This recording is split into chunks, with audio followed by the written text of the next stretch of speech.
যাহা বলিব সত্য বলিব। ভুল শুদ্ধ মিলিয়েই মানুষ।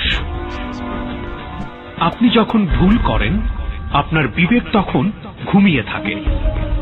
যদি কেউ না জানে তো বিবেক জানে আপনি কত বড় ভুল করেছেন।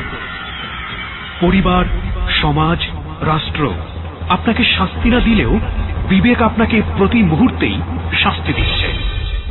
তবে দাঁড়ান বিবেকের আদালতে, সত্য আপনার শক্তি হোক।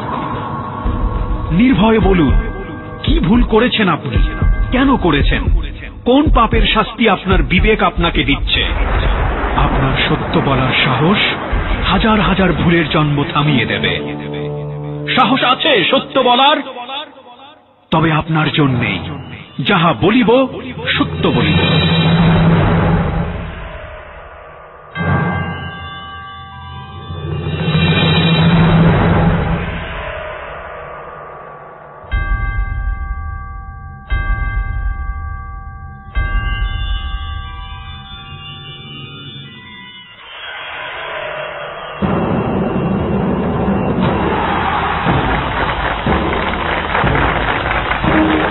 প্রিয় শ্রোতা, রবিবারের রাতে আপনাদের সবাইকে আমন্ত্রণ জানাচ্ছি যাহা বলিব সত্য বলিবতে, বাংলাদেশের রেডিওর ইতিহাসের সবচাইতে চ্যালেঞ্জিং রিয়েলিটি শো যাহা বলিব সত্য বলিব। এই মুহূর্তে আরজে কিবরিয়া রয়েছে আপনার সঙ্গে এবং আমার সঙ্গে রয়েছে আমাদের অতিথি। বুঝতেই পাচ্ছেন তিনি তার নিজের জীবনের ভুল নিয়ে আজকে লাখো মানুষের সামনে উপস্থিত হয়েছেন। নিজের জীবনের কি অপরাধ ছিল, ভুল ছিল সেটা স্বীকার করবার জন্য।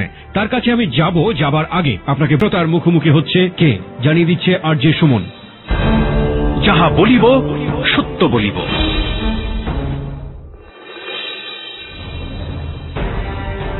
লাখো শ্রোতার সামনে জীবনের অপ্রিয় সত্য তুলে ধরতে আজ সত্যের আসনে বসেছেন সুমন আহমেদ।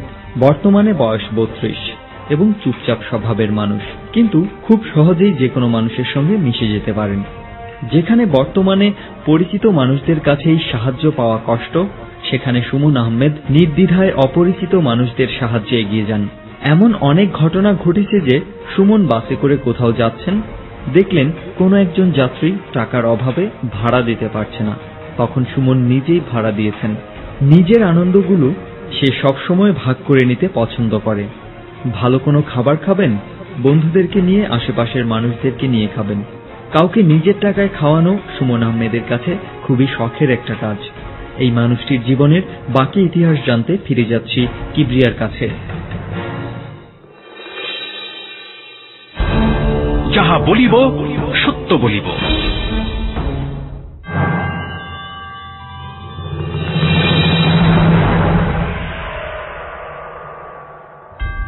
প্রিয় শ্রোতা, আমাদের সঙ্গে রয়েছে সুমন।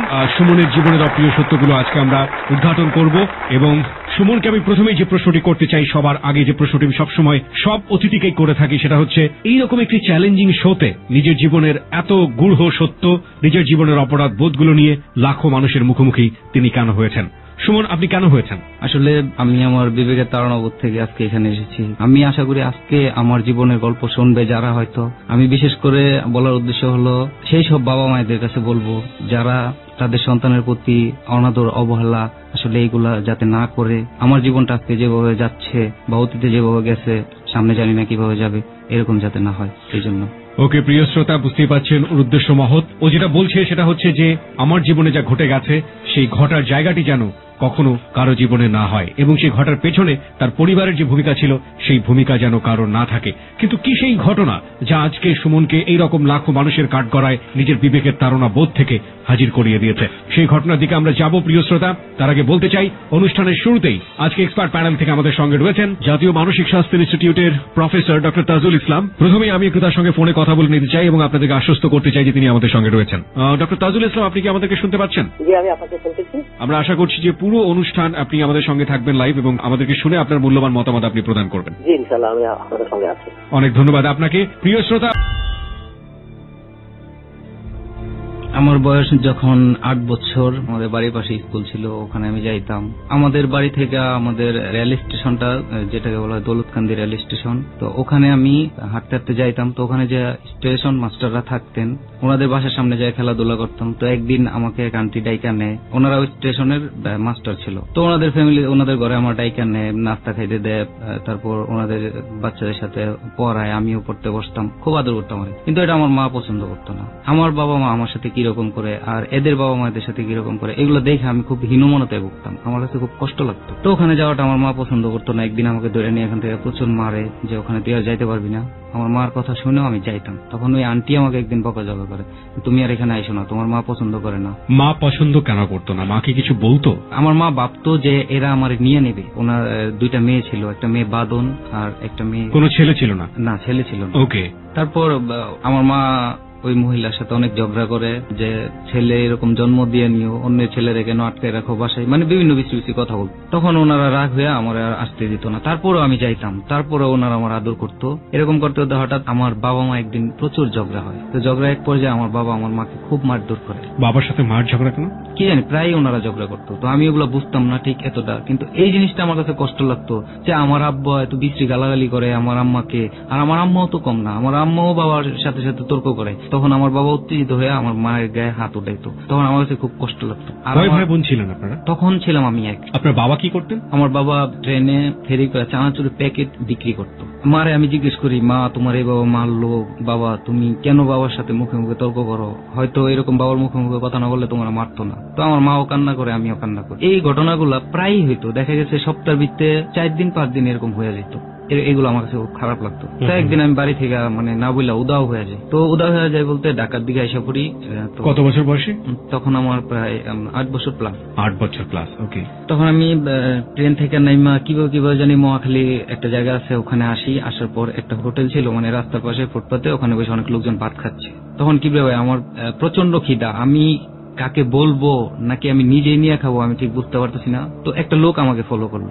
আমার মনে আছে আমাকে উনি গরুর মাংস দিয়ে ভাত খাওয়াইছিল, আমি খুব তৃপ্তি মিটাই খাইছিলাম ওই টাইমটাতে। তো খাওয়ার পর উনি আমার কিছু বলে না, উনি এখানে নিয়ে যায় ওখানে নিয়ে যায় এরকম করতে করতে। তো আমি তো ভাবলাম যে একটা লোক পাইছি, যাক উনি তো আমারে খাওয়াইছে, হয়তো আবার খাওয়াবে। তো একটা সময় উনি আমাকে নরসিংদী শহরে নিয়ে যায়। আমার বাড়িও নরসিংদীতে।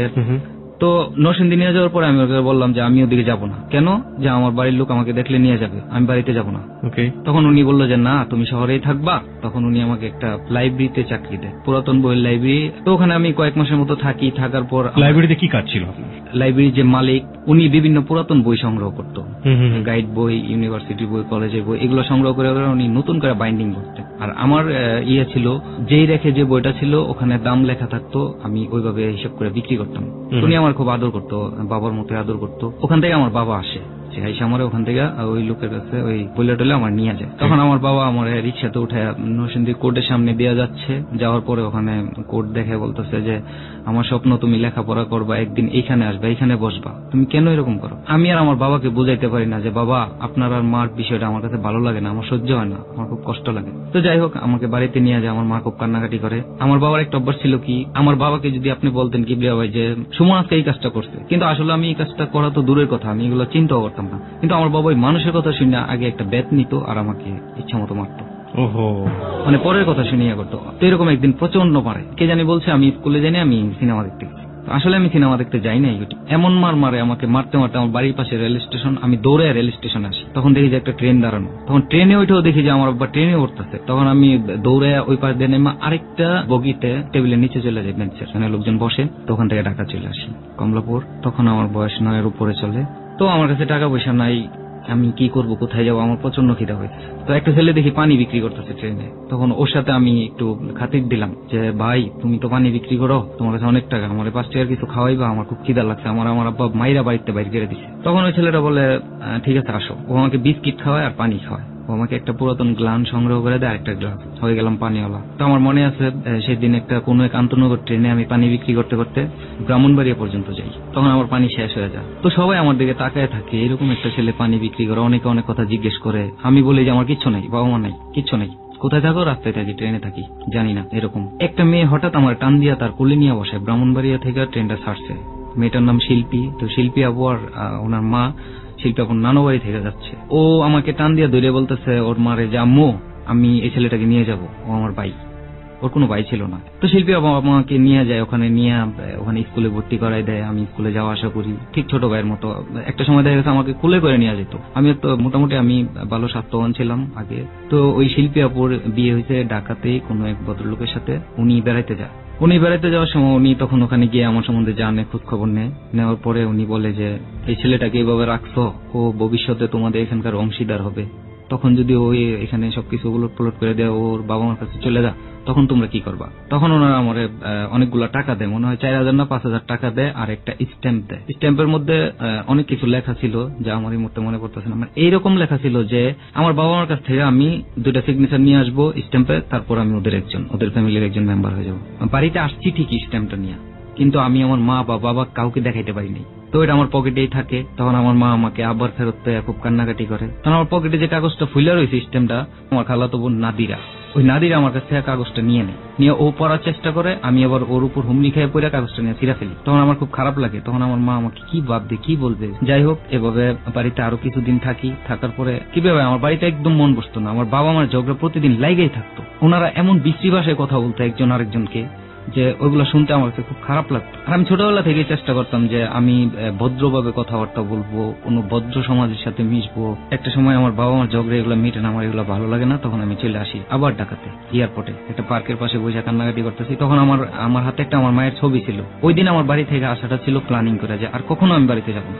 তখন কত বছর বয়স আপনার? তখন আমার 12 বছর বয়স। কোন ক্লাসে পড়ছ? কোন পড়াশোনা করছিলেন? হ্যাঁ, পড়াশোনা করতাম।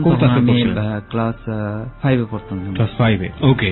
তারপর তখন ওখান থেকে তন্দ্রা বড়ুয়া আর মানিক বড়ুয়া 2টা লোক ফলো করে। ওনার মনে সম্ভবত পার্কে ঘুরতে আসছিল, বেড়াইতে আসছিল। তখন দেখা যায় আমি আমার মায়ের ছবি নিয়ে কাঁদতেছি। তখন ওনারা আমার কিছু না বলে ওনাদের সাথে নিয়ে যায়। উত্তরাতে ওনারা থাকে। মানিক বড়ুয়া সম্ভবত উত্তরা যে বাসাতে থাকতো ওই বাড়ির ভদ্রলোকের গাড়ি চালাইতো, আর তন্দ্রা বড়ুয়ার বাসায় থাকতো। তখন ওনারা রাত্রে প্ল্যান করে যে আমাকে এখানে না রাখা, ওনারা বলছে তুমি এখানে থাকো, সকালবেলা ওদিকে কমলাপুরে এদিকে আমার বড় বোন থাকে, ওনাদের বাসায় তোমাকে দিয়ে দিব। তুমি ওনাদের বাসায় থাকলে আমার ওখানে বোনের ছেলে আছে 2টা, তাদের সাথে তুমি লেখাপড়া করবা, খেলাধুলা করবা, তুমি খুব ভালো থাকবা। পরদিন আমাকে নিয়ে আসার পরে ওই বাসা 1 দিন 2 দিন 3 দিন এরকম অনেক দিন আমি ওনাদের বাসায় থাকি। তো ওনারা বলছে আমাকে ফেব্রুয়ারিতে স্কুলে ভর্তি করে দেবে, ওনাদের কি ঝামেলা আছে, ফেব্রুয়ারিতে ভর্তি করে দেবে। তো ফেব্রুয়ারি গেল, মার্চ গেল, এপ্রিল গেল, আমার স্কুলে আর যাওয়া হচ্ছে না। কিন্তু আমার প্রচন্ড আকর্ষণ ছিল আমি পড়ালেখা করব। তখন ওখান থেকে ওনাদের বাসা থেকে একদিন বেড়াইতে যা মৃদুল বড়ুয়া নামের এক লোকের বাসায়, জাপানে না কোথায় থাকতো। তো ওনার ছোট ভাই থাকতো বিপুল বড়ুয়া। তো ওনাদের বাসায় বেড়াইতে নিয়ে যাওয়ার সময় বিপুল বড়ুয়ার একটা ছোট বোন ছিল। তো ওই মেয়েটা আমাকে আইসা জড়ায় ধরে কুলে নিয়ে যে এত সুন্দর ছেলে তোমরা কোথায় পাইলা। তখন এক প্রকার ওনাদেরকে ঠেট দিতেছে যে ওর কাহিনী কি সত্যি বলো। তখন বলছে যে এরকম। ওই দিনের মতো ওই বাসা থেকে চলে যাই, কিন্তু আমি বাসাটা চিনা রাখছি। পরদিন বিকালে আমি আবার এসে ওই মেয়েটার কাছে আমি বলি, দেখেন আমার বলছিল ওনারা স্কুলে ভর্তি করে দিব, কিন্তু এভাবে 2-3 মাস চলে গেছে, আমাকে তো দিচ্ছে না, আমাকে দিয়ে ঘরে এই সমস্ত কাজকর্ম করায় সেই করাইতেছে। তো ওনাদের কথাবার্তা শুনে বুঝতে পারছি যে ওনাদের কাছে ওনারা কিছুই না, ওনারা যা বলবে ওনারা তা শুনতে পারত। তখন ওই বাসায় ওই যার কাছে আমি কথাটা বলছি তারও এক বড় বোন আছে। তখন ওর বড় বোন আমাকে বুদ্ধ মন্দিরে একটা স্কুলে ভর্তি করে, ওখানে আমাকে ক্লাস 6-এ ভর্তি করে দেয়। তখন ওখানে পড়ালেখা করতেছি। তো ওখানকার খাবার দাবার আমার পছন্দ হতো না, 1 দিন 2 দিন 3 দিন খাইতে এটা আমার আর ভালো লাগতো না। তখন এখানে সবাই বাড়ি থেকে খরচ পাঠায় সবার জন্য, আমার তো টাকা পাঠানোর কেউ নেই। আমি ওনাদের বাসায় যাইলে আমার যা দিত তাই। তখন আমি মনে মনে চিন্তা করলাম যে আমি বাইরে কোথাও একটা কাজ করব। তখন আমি ফ্লাক্সে করে চা বিক্রি করতাম, 10টা থেকে 2টা পর্যন্ত স্কুল করতাম, আর বাকি সময় আমি বাইরে রাস্তায় ফ্লাক্সে করে চা বিক্রি করতাম। এটা কি আপনার ওই পরিবার জানতো যে পরিবারে আপনি থাকছেন? না, এই পরিবার জানতো না। প্লাস এখানে আমি যে স্কুলে পড়ি ওই স্কুলের কেউ জানতো না। আমি এগুলা খিলগাঁও থেকে চা সংগ্রহ করতাম, ফ্লাক্স সংগ্রহ করতাম। তো দেখা গেল আমি ওই খিলগাঁও মার্কেটেই ঘুরে ঘুরে বিক্রি করি। অনেকে 1 কাপ চা খায়, কেউ 10 টাকা দেয়, কেউ 20 টাকা দেয়। এরকম করতে করতে আমি একদিন হাঁটতে এখানে তো অনেক দিন বিক্রি করি, এখানে এদিকে আজকে থাকবো না, একজন পরিচিত মানুষ আমার সামনে পড়ে গেছে আমার স্কুলের। এরকম করতে করতে আমার মনে আছে আমি মানিকনগর পর্যন্ত গেছিলাম হাঁটতে হাঁটতে। বাবুল নামের একটা ছেলে আমাকে ডাক দেয়। তো বাবুল ভাই আমাকে বলে, তুমি রাস্তায় চা বিক্রি করো না, তোমার যখন যা প্রয়োজন হবে তুমি আমার কাছ থেকে নিবা, তোমার যত টাকা লাগুক আমি দেবো, আমার বেতনের সব টাকা আমি তোমাকে দিয়ে দেবো। কেন বলে? আমার কেউ নাই, তুমি আমার ভাই। ওকে। তো তখন আমার চার ফ্লাক্সটার এগুলো সব আমি দিয়ে দিই। তখন আমি প্রতি সপ্তাহে একবার বাবুল ভাইয়ের কাছে যাইতাম। বাবুল ভাই আমাকে 500 টাকা দিত, জামা কাপড় কিনা দিত, খাবার ফল ফ্রুট কিনা দিত, মানে ওনার যা ভালো লাগতো তাই করতো। খুব আদর করতো আমার। তো একটা সময় আমি ওই টাকা নিয়ে যাইতাম, তখন মানে টাকাটা আমি একটু বেশি খরচ করতাম, বেশি পাইতাম, বেশি খরচ করতাম। একটা সময় বাবুল ভাই বিয়ে করার পরে দেখলাম যে আমার প্রতি তার টানটা আস্তে আস্তে কমে যাচ্ছে, হয়তো বা এটাই স্বাভাবিক ছিল। আস্তে আস্তে আমি ওনার থেকে সরে আসি। তখন আমার ভিডিও গেমস খেলার নেশা ছিল, আমি ভিডিও গেমস খেলতাম। বাড়ির কথা একদমই মনে পড়তো? বাড়ির কথা একদম টোটাল আমার মনে পড়তো না, আমার বাড়ি আছে না, আমি এখানে মানে এতটা আনন্দে আছি। এখানে আরেকটা কথা আমি বলতে ভুলে গেছি, বাবুল ভাইয়ের পাশাপাশি আমার আরেকটা লোকের সাথে পরিচয়, সাইফুল ভাই। তো উনি একদিন আমার ওনার অফিসে নিয়ে পরিচয় করাই দিছে। সাইফুল ভাই বললো, তোমার যখন যা প্রয়োজন হবে তুমি আমার। কেন বলবে, মানে একজন আগন্তুক বা একজন অপরিচিত মানুষ সে আপনাকে কিভাবে হেল্প করতে চাচ্ছে? কোনো উদ্দেশ্য ছাড়া, কোনো স্বার্থ ছাড়া তো কেউ কাউকে হেল্প করতে চায় না। সে আমাকে প্রথম জিজ্ঞেস করে তোমার বাড়ি কোথায়, তোমার বাবা মা কে কোথায়, এগুলা। তখন আমি তার কাছে ডাইরেক্ট অস্বীকার করি যে আমার কেউ নাই, আমি এখানে মন্দিরে থাকি, মন্দিরে স্কুলে লেখাপড়া করি, তোমার খরচপাতি কে দেয়, আমি চা বিক্রি করি, কখনো কখনো মানুষের কাজ করে দিই, এইভাবেই চলি। তখন বললো যে তুমি চা বিক্রি করবা না, যে সময়টা তুমি চা বিক্রি করবা ওই সময়টা তুমি পড়ালেখা করবা, আর তোমার যা খরচ লাগবে এগুলো তুমি আমার কাছ থেকে নেবে। কিছু ভালো মানুষের সান্নিধ্য আপনি পেয়েছিলেন ওই সময়টা, মনে হচ্ছে আপনার কথা শুনে। তারপর খুবই ভালো মানুষ। আমি একদিন হঠাৎ করে সাইফুল ভাইয়ের যে হেড অফিস ছিল ওখানে আমি যাই, রিসিপশনে এক ভদ্রমহিলা ছিল, উনি বললো যে সাইফুল সাহেব তো নাই, বিদেশে চলে গেছে।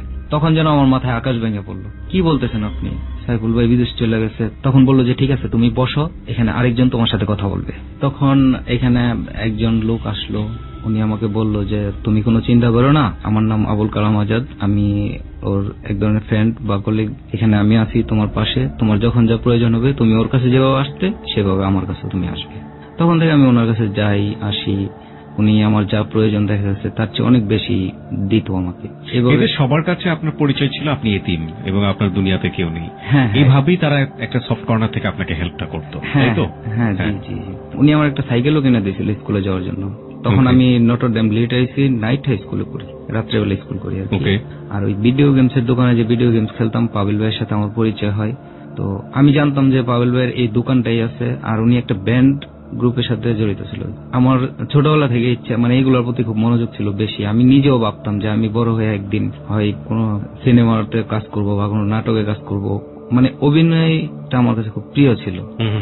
তো তখন আমি পাউল ভাইয়ের সাথে মিশতাম, তখন মিশতে মিশতে একটা সময় দেখতাম উনি ওনার পকেট থেকে বিভিন্ন অস্ত্র বাইর করতো, দেখাইতো, গুলি বাইর করতো, দেখাইতো। তখন যেন আমি ওনার কাছে আরো বেশি বেশি যাইতাম। একটা পর্যায়ে উনি ওনার সাথে আমাকে নিয়েই নিল, ওনার বাসায় নিয়ে গেল, ওনার আব্বা আমার সাথে পরিচয় করে দিল, বললো আমার ছোট ভাই। তখন আমি ওনার বাসায় থাকতাম, ওখান থেকে স্কুলে যাইতাম, উনি আমার দিয়ে কিছু কাজ করে। আমি একটু জানতে চাই যে পাভেল কি আপনার সম্পর্কে কিছু জানতো, আপনি কোথা থেকে এসেছেন বা আপনার পরিচয় কি? হ্যাঁ, পাভেল আমাকে জিজ্ঞেস করছিল তুমি এখানে কোথায় থাকো। তখন আমি বললাম যে আমি তো মন্দিরে থাকি। তো বললো তুমি মন্দিরে থাকো, তুমি একটা মুসলিম ছেলে। তখন বললাম যে এখানে আমি আসছি, দেখেন আমার তো কেউ নাই, যাদের সাথে আমার পরিচয় ওনারা বড়ুয়া, ওনারা তো এখানেই আনবে আমাকে, এর বেশি কিছু না। আর দেখেন এখানে আমি আছি পাভেল ভাই, খুব কষ্টে আছি। তো ঠিক ওই দিনই পাবেল ভাই আমাকে ওনার বাসায় নিয়ে যায় রাখে, কয়েকদিন থাকি, এরকম দোকানে বসি। ওই পাবেল ভাইয়ের একটা ব্যবসা ছিল কি, উনি বুলেট ইম্পোর্ট করতো, মানে বিভিন্ন জায়গা থেকে গুলি আনতো, আইনে না এখানে দোকান থেকে সেল করতো।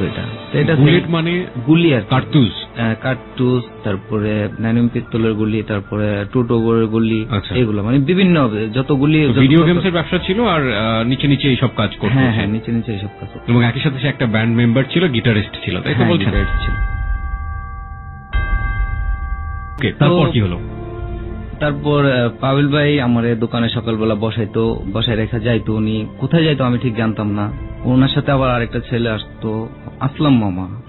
পাবেল ভাই ওনাকে মামাই বলতো, আমি জানি না উনি কতটুকু আছে। তো ওনার সাথে ওর খুব ঘনিষ্ঠতা ছিল। তো আসলাম মামা আমার খোঁজ খবর নিত, এখানে আসতো, বসতো।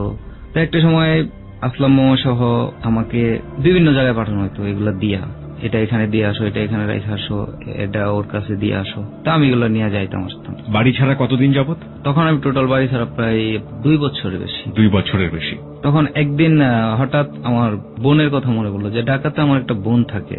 আর আমি একটা কথা বলতে ভুলে গেছি, আমাদের ফ্যামিলিতে আমরা 4 ভাই 1 বোন। তো আমার আব্বা আমার আম্মাকে বিয়ে করার আগে আরো একটা বিয়ে করে। ওই মায়ের ঘরে আমার 2টা বোন আছে আর একটা ভাই আছে। এর মধ্যে আমার মেজ বোন যেটা, উনি থাকে ঢাকাতেই থাকে, মহাখালীতে। তো আমি একদিন পাবেল ভাইকে বলি যে পাবেল ভাই আমি আমার বোনের বাসায় যাবো। তখন বললো যে তুমি বললা তোমার কেউ নাই, এখন আবার তোমার বোন আসলো কোথেকে? তখন আমি বললাম হ্যাঁ আছে, আমার একটা সৎ বোন। অবশ্য আমার যে বোন, ওকে সৎ বোন বললো আমার ঠিক হবে না, কারণ সৎ আর আপন আমি কি এগুলো বুঝি না, ঠিক আছে। তো আমার মনে হতো যে ওই বোনটাই আমার খুব প্রিয়, এখনো আমার কাছে খুব প্রিয়, খুব ভালোবাসি। তো ওই সময়টাতে আমি আসি, আসার পরে আমার বোন আমার জড়ায় ধরে অনেক কান্নাকাটি করে, ভাই তুমি এতদিন কোথায় ছিলা। কান্নাকাটি করার পর ওই বোন আমারে রাখে, আমার আব্বারে খবর দেয়, আমার আব্বা আসে, আমার আম্মা আসে। এক পর্যায়ে আমার ওখানে আটকেই রাখে এরকম। তখন ওখানে আমি থাইকা যাই, তখন আমার আব্বা আম্মা আমাকে বাড়িতে নিতে চায়, কিন্তু আমি বাড়িতে যাইতে রাজি হই না। তখন আমার বোনটা বললো যে ঠিক আছে থাকুক ও এখানে কিছুদিন, পরে আমরা ওরা বুঝে শুনে বাড়িতে পাঠাই দেবো। তখন আমার বোন আমার খোঁজ খবর নিল, তুমি কোথায় ছিলা, কি করতা। তখন আমি এগুলা কিছুই বলি না, আমি বলি যে আপু আমি এক জায়গায় স্কুলে পড়তাম, মন্দিরের স্কুলে, ওখানে ওরা আমার বরণ পোষণ করত। আমি যে এই পাবেল ভাইয়ের সাথে ছিলাম এগুলো আমি এক প্রকার ভয়েই আমার বোনকে বলি নাই, যদি আমার বোনও আমার আবার তাড়ায় দেয়। কিন্তু ওখানে আমার একটা ভয় কাজ করতো, যখন আমি পাবেল ভাইয়ের সাথে ছিলাম ওরা বিভিন্ন ধরনের ছেলে পেলে আসতো, বিভিন্ন রকম কথাবার্তা বলতো। অনেক সময় দেখা যেত তারা কথা বলতে বলতে উত্তেজিত হইতো, কেউ কেউ আবার অস্ত্র বাইর করে ফেলতো কোমর থেকে। তো এইগুলো আমার কাছে এক ধরনের ভয় কাজ করতো, আমি চলে আসি। কিন্তু যখন আমি আমার বোনের কাছে কিছুদিন থাকি তখন আমার আবার মন চায় যে আমি ওখানে ফেরত যাই। ওখানে আমি ভালো ছিলাম, টাকা পয়সা পাইতাম, আমি আসলে এক ধরনের আদরের খুব ছিলাম, যে আমার আদর করতো আমি তার সাথেই থাকতে ভালোবাসতাম। তো পাবেল ভাইয়ের কাছে আবার যাই, যাওয়ার পরে ওর সাথে আবার থাকি, থাকার পরে ও আমাকে এখানে এগুলা কাজ করায়, তো আমি এগুলো দিয়ে চলে আসতাম। ও আমার টাকাও দিত, তো টাকা যা দিত আমি এগুলো নিতাম, নিয়ে খরচ করতাম। আমার সাথে যারা আমার বন্ধুর মতো ছিল তাদেরকেও খাওয়াইতাম। একটা পর্যায়ে পাবেল ভাই, আমি শুনতে পাই যে পাবেল ভাই অ্যারেস্ট হয়েছে, উনি জেলখানাতে আছে। তখন পাবেল ভাইয়ের যে বাবা ছিল উনি একটা ওষুধ কোম্পানিতে চাকরি করত। তো উনি আমারে খুব বকাঝকা করে, তুমি এখন আমার বাড়ি থেকে বেরো, তুমিও আমার ছেলের সাথে এরকম, তোমারও একদিন পুলিশ ধরে নিয়ে যাবো। তো আমি ওখান থেকে চলে আসি। তো এখন চলে আসি, চিন্তা করি কোথায় যাব এখন। তখন আমি আবার আমার বোনের বাড়িতে আসি। তখন এখানে আমার কিছু ছেলের সাথে পরিচয় হয় যারা নেশা করতো, ফেন্সিডিল খাইতো। এরা মানে যেখানেই বসতো সেখানেই এই নেশা নিয়ে আলোচনা করতো। তখন আমার একটা কৌতূহল জাগে যে তোমরা কি নেশা করো, আমার একটু খাওয়াইবা। একটা ছেলে ছিল শামীম নাম, ও আমাকে একদিন নিয়ে যায় একটা খাওয়াইলো। কি জিনিস খাওয়ালো আপনাকে? একটা দিল খাই, যে বললো তুমি এটা খাও আমি এটা খাই। এটা খাওয়ার পরে এমন একটা ফিলিংস আসছে যে আমার খুব ভালো লাগে। খাওয়ার পরে? হ্যাঁ। অত্যন্ত জঘন্য একটা জিনিস টেস্টের দিক থেকে। আপনি কোন বয়সে এটা খেলেন? তখন আমার বয়স 14+ বা 15 মতো। খাওয়ার পর আমার ওই দিনটা ওর সাথেই ঘুরি। আমি ওই টাইমে সিগারেটও খাইতাম না, সিগারেট একটা খাইতে দিল। তখন সিগারেট আমি যত খাই ততই ভালো লাগে আমার কাছে। আমি দেখা যাচ্ছে তখন একটা সিগারেট খাওয়ার পরে আরেকটা চাই, আরেকটা চাই, এভাবে ও তখন আমার কাছে বিরক্ত হয়ে যায়। সেই প্রথম আপনার সিগারেট ধরা? হ্যাঁ হ্যাঁ। তখন ও আমার দেখাইলো মানে কিভাবে টান দিয়ে কিভাবে ভিতরে নিতে হয়, আবার ধোঁয়াটা কিভাবে বাইর করতে হয়। তখন এইভাবে একটার পর একটা সিগারেট খেতে থাকি। তখন ও বিরক্ত হয়ে যায়, বিরক্ত ও আমার কাছে চলে যায়। আমার কাছে টাকাও ছিল না, তখন আপার কাছে যাই, আমি টাকা চাই আমার বড় বোনের কাছে, 50 টাকা দেন। তখন আপা বললো 50 টাকা দিয়ে তুমি কি করবা, এখানে গেটে দোকান আছে, তুমি যা লাগবে বলো তোমাকে দেবে। আমি বললাম যে না আমার টাকা লাগবে। তখন আমার আপু আমাকে 50 টাকা দেয়। আমার ঠিক মনে আছে 50 টাকা নিয়ে আমি 50 টাকার সিগারেট কিনি। সিগারেট কিনে নিয়ে এসে আমি আমাকে যে রুমটা আমার আপু দিছিল ঘুমানোর জন্য, থাকার জন্য, ওই রুমটাতে আমি ঢুকে দরজা আটকাই। দরজা আটকে আমি সবগুলো সিগারেট আবার খাই। খাওয়ার পর খাইতে খাইতে এভাবে আমি বুঝতেও পারি নাই কখন যেন আমি ঘুম আসে, আমি ঘুমাই যাই। পরদিন আবার আমি শামীমরে খুঁজতে থাকি, শামীম কোথায়, শামীমরে পাইলে আমি আরেকটা খাবো। এরকম তো এইভাবে একদিন 2 দিন খাইতে খাইতে তো শামীম আমারে বেশ কয়েকদিন খাওয়াইলো। খাওয়ানোর পর শামীম একদিন আমাকে বলে তোমাকে আর আমি এখন খাওয়াইতে পারবো না, এখন তোমারটা তুমি নিজেই ম্যানেজ করে খাও। তখন আমি চিন্তা করি একটা, তখন ওখান থেকে কিনতাম 250 টাকা দিয়ে। তো অনেক টাকা, এত টাকা আমি কোথায় পাবো। তো আমার দুলাভাই যিনি ছিলেন ওনার 4টা অস্ট্রেলিয়ান গরু ছিল। এগুলা থেকে সকালবেলা প্রতিদিন দুধ সংগ্রহ করার জন্য একটা লোক ছিল, মানে বেতনভুক্ত কর্মচারী ছিল আমার দুলাভাইয়ের। তো আমি ওর সাথে মিশার পরে ওরা আমি বললাম যে আপনি এত কষ্ট করে এগুলো একলা একলা কই নিয়ে যান। এখানে পাশে বনানীতে, ডিউসেসে, আরো বিভিন্ন জায়গায় আছে, আমি এগুলো দুধ সাপ্লাই করি বাসা বাসে। তখন আমি বললাম যে আপনি তো একটা সাইড আমারে দিতে পারেন, আমি তো এখানে বেকারি করি, আর এগুলো তো আমার বোন দুলাভাই দিই, এখানে আমি আপনার সাথে সহযোগিতা করলাম। তখন ও আমার বোনের কাছে এগুলো বলার পর আমার বোন বলে দেখো তুমি এগুলো পারবা না, কি দরকার তোমার এগুলো করার। না এখানে আমার এগুলো থাকতে ভালো লাগে না, আমি কোনো কাজ করতে চাই। তখন ডিউসেস যে সাইডটা ওটা আমার আপার বাসা থেকে খুব কাছে ছিল, ওইটাই আমি নিলাম।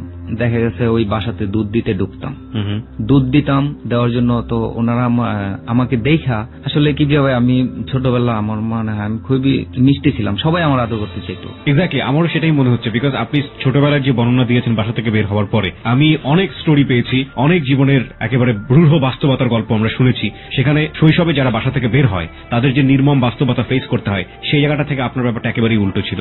এ ব্যাপারে আমি আপনার সাথে একেবারেই একমত। সবাই আমার গালে হাত দিত, ছেলে হোক আর মেয়ে হোক, অনেকে আমার গালে চুমুও খাইতো।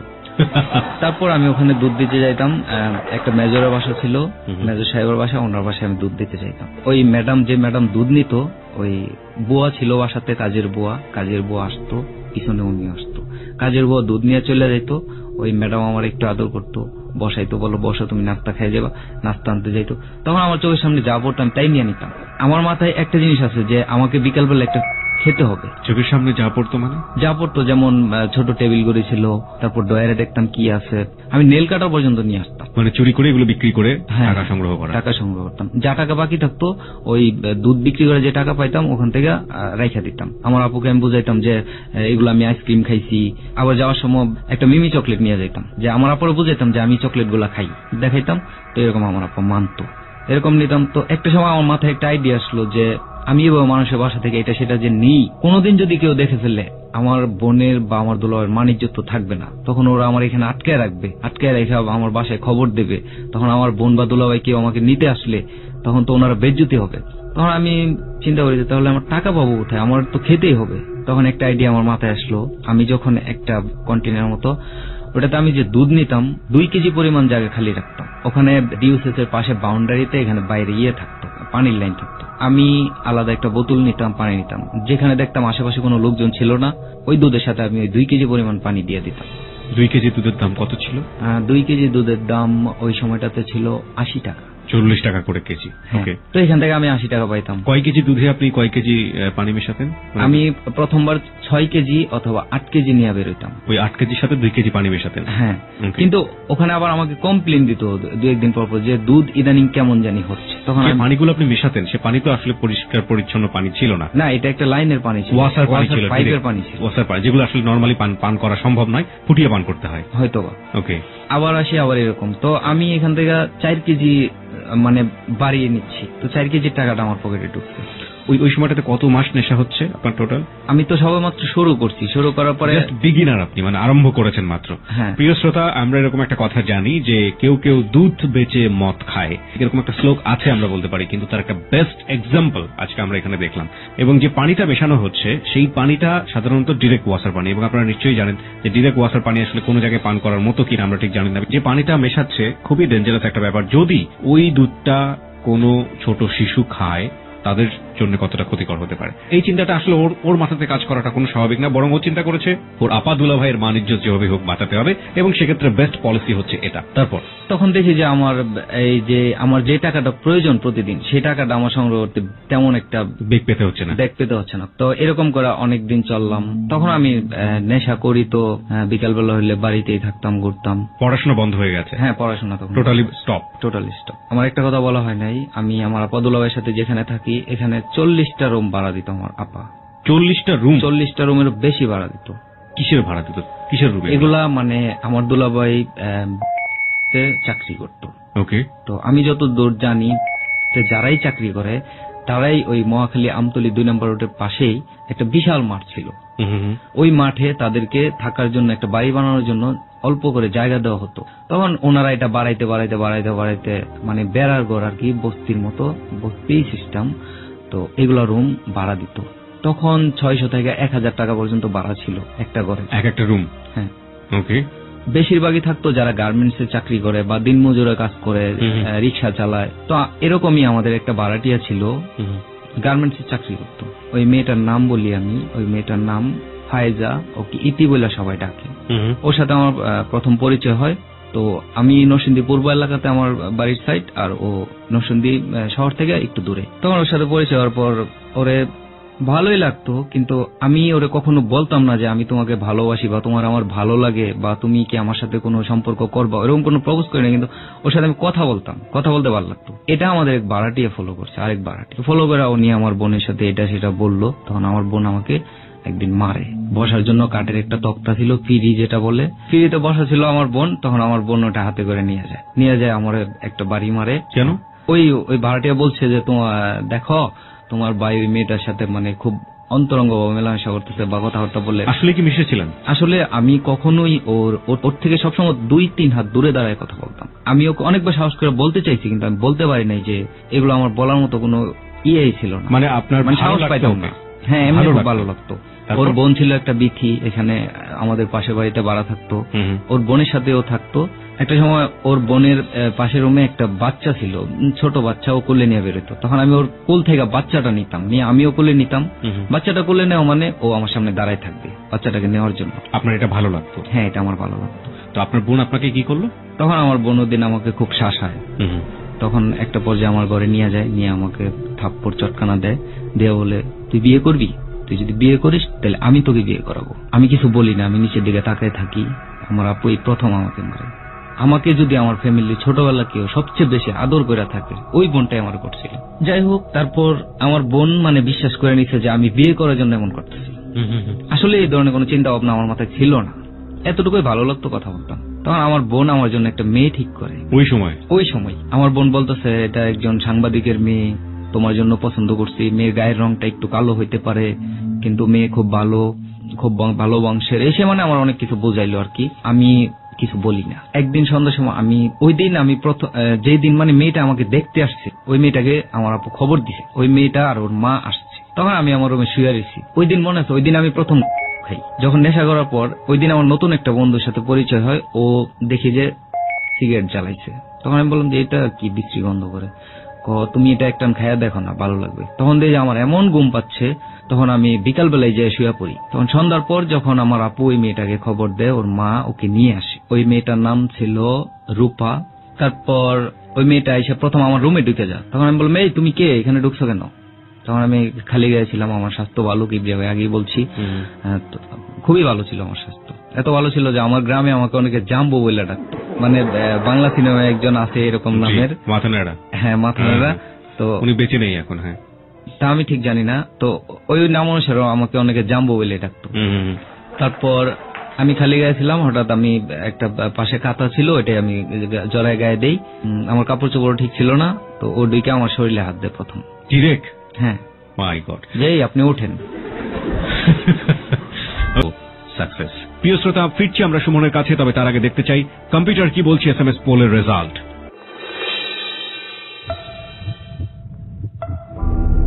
Yes, 73%.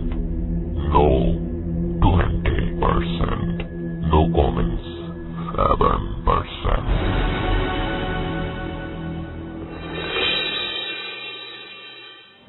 কম্পিউটার বলছে যে 73% ইয়েস, 20% হচ্ছে নো, আর 7% হচ্ছে নো কমেন্টস। এবং আমরা ফিরছি সুমনের কাছে। সুমন, যে জায়গাটিতে আপনি ছিলেন, যে রূপা আসলো, তারপর আমি উঠলাম, ওইটা বসলাম, বসার পরে বললাম এই তুমি কে, আমার রুমে ঢুকছো কেন? তখন আমি চিল্লা আপা ডাকতেছি, আপা কে, এই মেয়েটা কে? ও সরাসরি আমার গায়ে হাত দিল।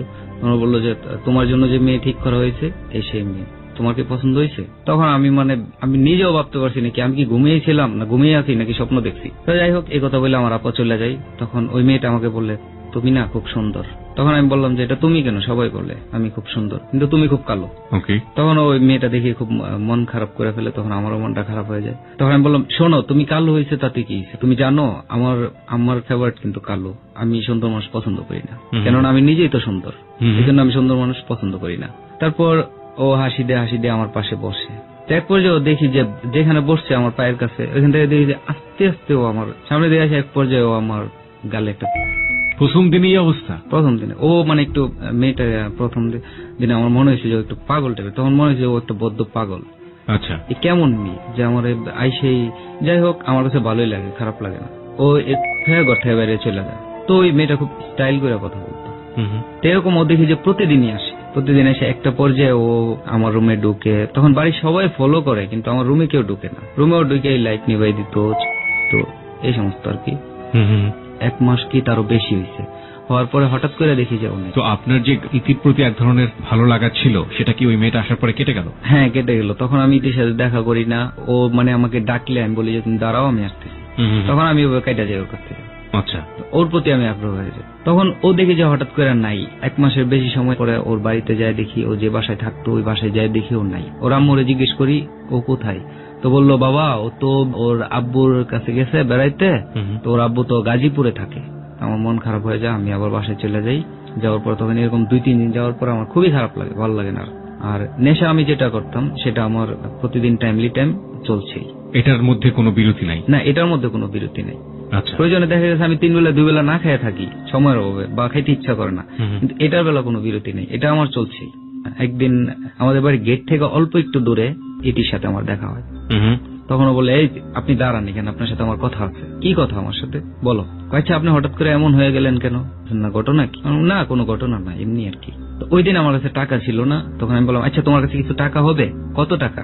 আমি বললাম যে 300 টাকা। তখন ও দেখি যে অনেকগুলা টাকা বাইর করছে। তোমার কাছে এত টাকা? তখন বললো যে আমি আজকে বেতন পাইছি, 2200 টাকা বেতন পাইছি। তাহলে তুমি আমার 300 টাকা দিবা কেন? তুমি আমার আরো বেশি দাও। তখন আমাকে 500 টাকার একটা নোট দেয়। ওই দিন আমি 2টা খাই। খায়া আসি বাসায়, আইসা ওর সাথে অনেকক্ষণ আমি আড্ডা দিতে দিতে আমাদের আড্ডাটা এক পর্যায়ে ওই দিন এমন অবস্থায় চলে গেছে, ওই মহিলাটা সম্ভবত ওর বোনের সাথে ঝগড়া ছিল, ইতির বোনের সাথে। প্রায় চেষ্টা করতো যে ওদেরকে কিভাবে সাহায্য করা যায়। হয়তো ওই চিন্তা ভাবনা থেকেই ও আরেকটা লোকের ডাইকে না দেখাইলো যে আমরা এক রুমে বসা ওর করতেছি, ও আমার ঘটনাটা এরকম হয়ে যায় যে আমাদেরকে বিয়ে দেবে। আমি একটু আপনার কাছে জানতে চাই, কোন মহিলা এটা? ওই মহিলাটার নাম আমি জানি না, তো ওই মহিলার সবাই হুক্কারমা বলে ডাকতো, হুক্কারমা বললেই সবাই চিনে। ওই মহিলার সাথে ওদের কি শত্রুতা? শত্রুতা বলতে কি, ওর বোনের সাথে এমনি মানে একসাথে থাকতে গেলে আর কি পাড়া প্রতিবেশী ঝগড়াঝাটি হয়, হয়তো এরকম কিছু ছিল। তারপর আমি চলে যাই বাড়ির বাইরে। তখন আমার বাড়ির পাশেরই একটা ছেলে, আমার জ্যাঠাতো ভাই, রমজান আলী ওর নাম, ও আমারে খুঁজতে পাইলো কোথায়? মহাখালী জলখাবারের সামনে। তখন বললো তুমি বাসায় কি প্যাচ লাগাইছো, এখন তুমি বাসায় যাও, তোমার খবর আছে। তখন ওরা আমি বললাম ভাই আপা কিছু বলছে? কয় না, তুমি যে মেয়ের সাথে এরকম কথাবার্তা বলে সেই, তো ওর সাথে তোমার বিয়ে ঠিক হয়ে গেছে। বিয়ে ঠিক হয়ে গেছে মানে আমি কি বলছি নাকি যে আমি বিয়ে করবো?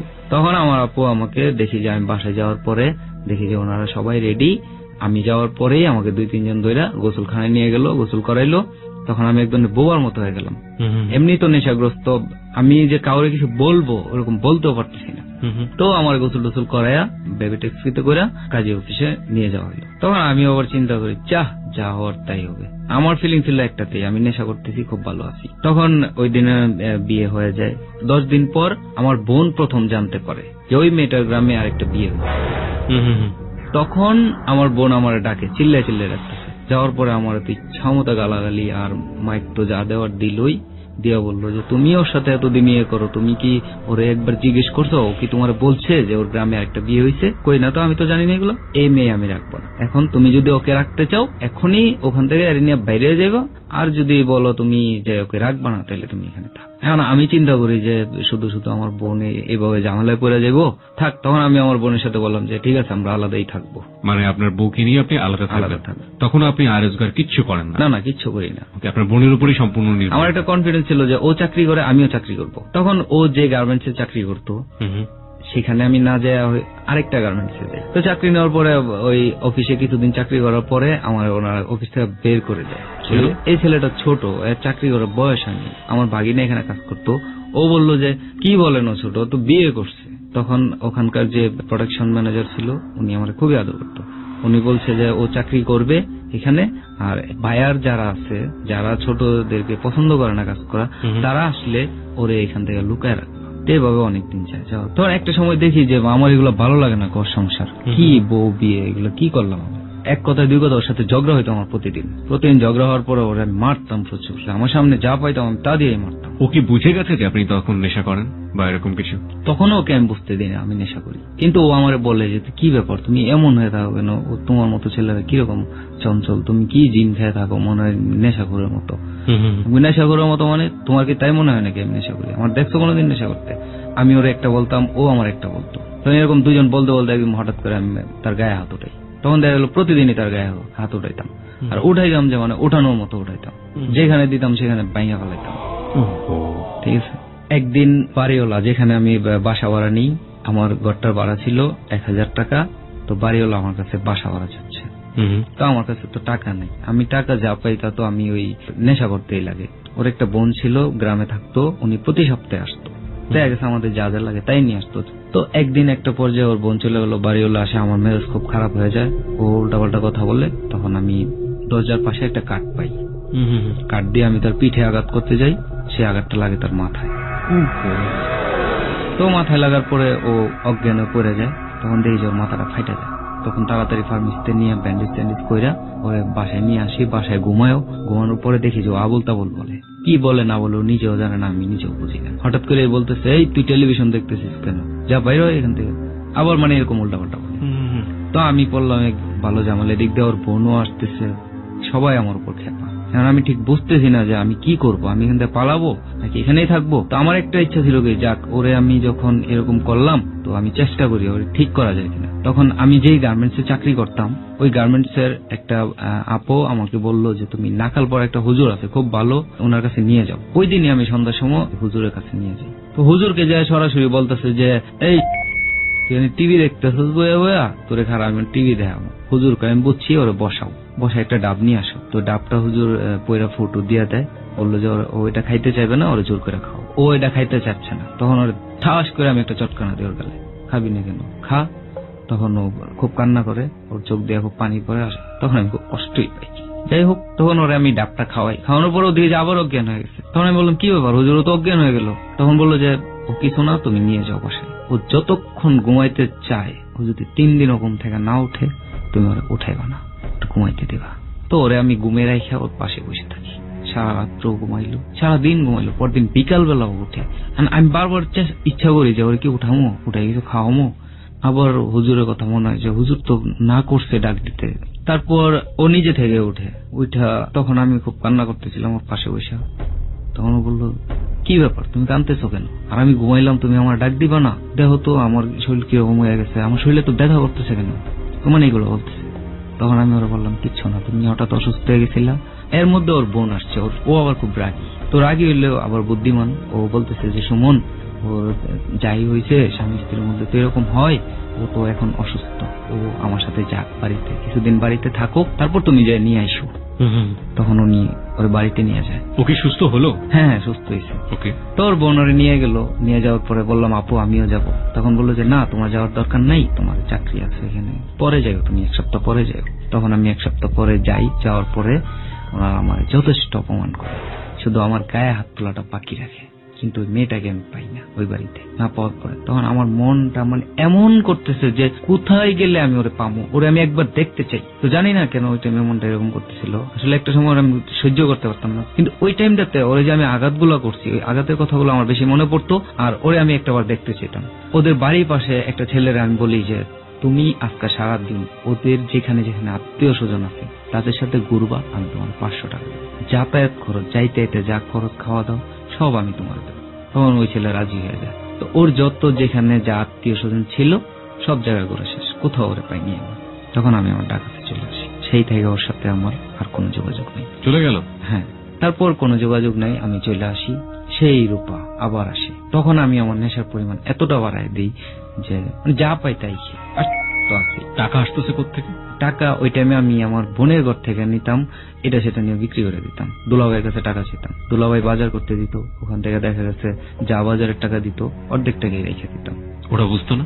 বুঝতো, গালাগালি করতো, কিন্তু আমি আমার মতো। কিন্তু আমার বাইরেও করে দিতে পারতেছে না আমার বোন, এই জন্য আমার মনে হয় আমার বোন আমার খুব আদর করতো। তারপর এইভাবে চলতেছে। ও একদিন ঘুম থেকে ওই রূপা এসে আমার আবার উঠায়, যে রূপা হারিয়ে গিয়েছিল। হ্যাঁ, যে রূপা আবার ফিরে আসলো। তখন বললো যে, ওঠো সুমন, চলো আমার সাথে।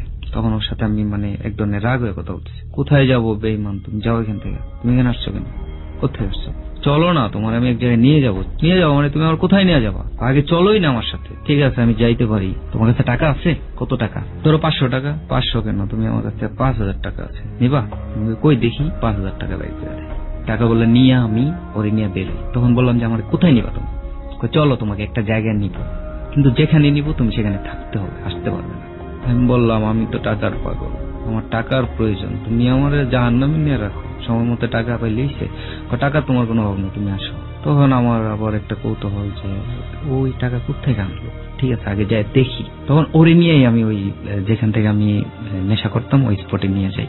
ওই দিন আমি 4টা কিনি ওর সামনেই। হ্যাঁ, ওর সামনে।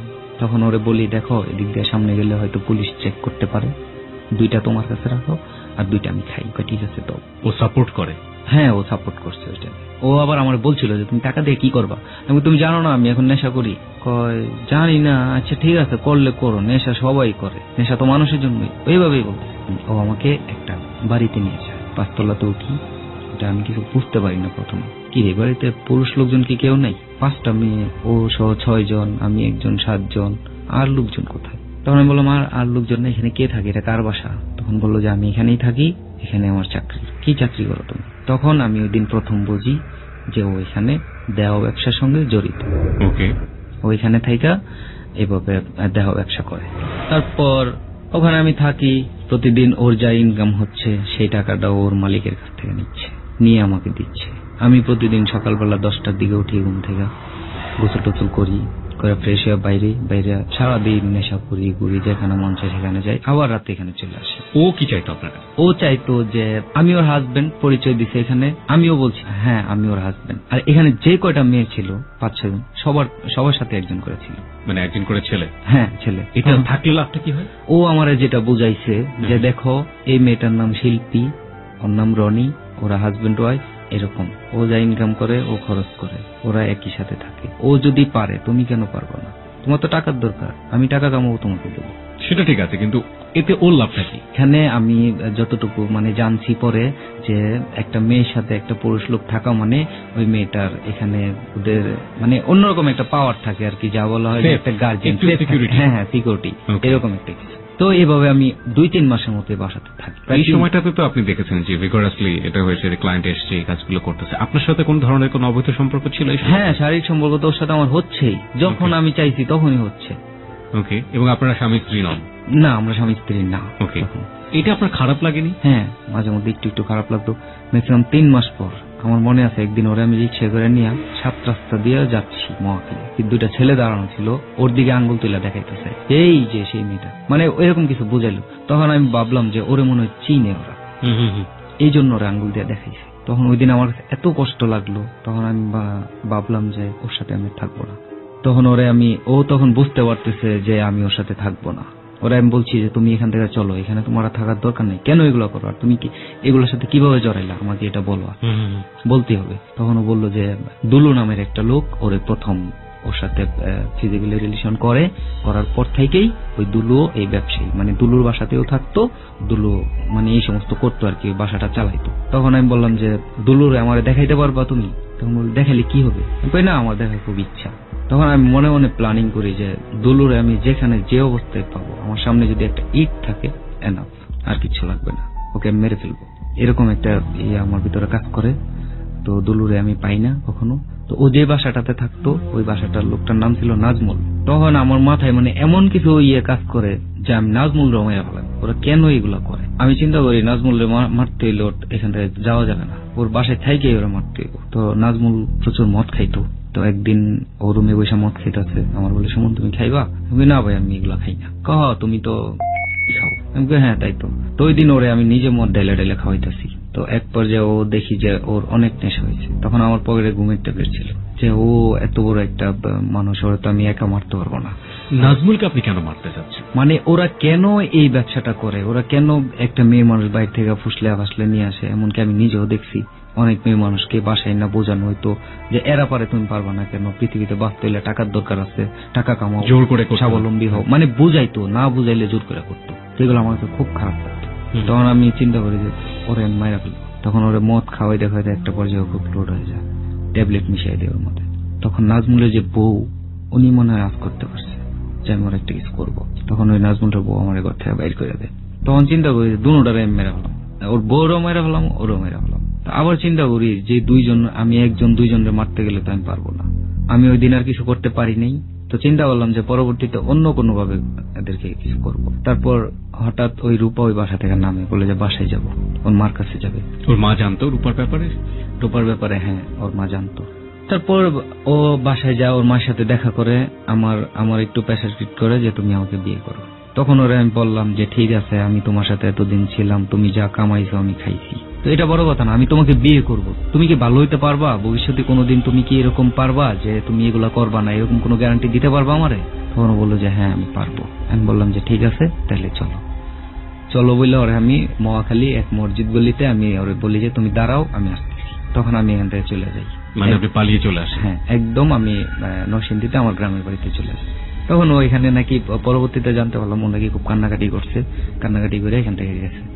তারপর তখন আমি আবার আসি, আইসা ওদের কারোর সাথে দেখা করি না, আমার বোনের কাছেও যাই না, ওদের কাছেও যাই না। তখন আমি নাখাল পাড়াতে আমার এক বন্ধুর কাছে আসি, যার সাথে নেশা করতাম। তো ওর কাছে আসি, ও আমারে রাখে, বলি ওরে দোস্ত কি করব, কিভাবে চলবো আমি, আমার তো একটা কাজ করা দরকার, এখন নেশাও করতে হয়, টাকারও দরকার হয়, কোথায় পাবো? ও বলে যে আমি যেভাবে করি সেভাবে করবি, তুই কি করিস?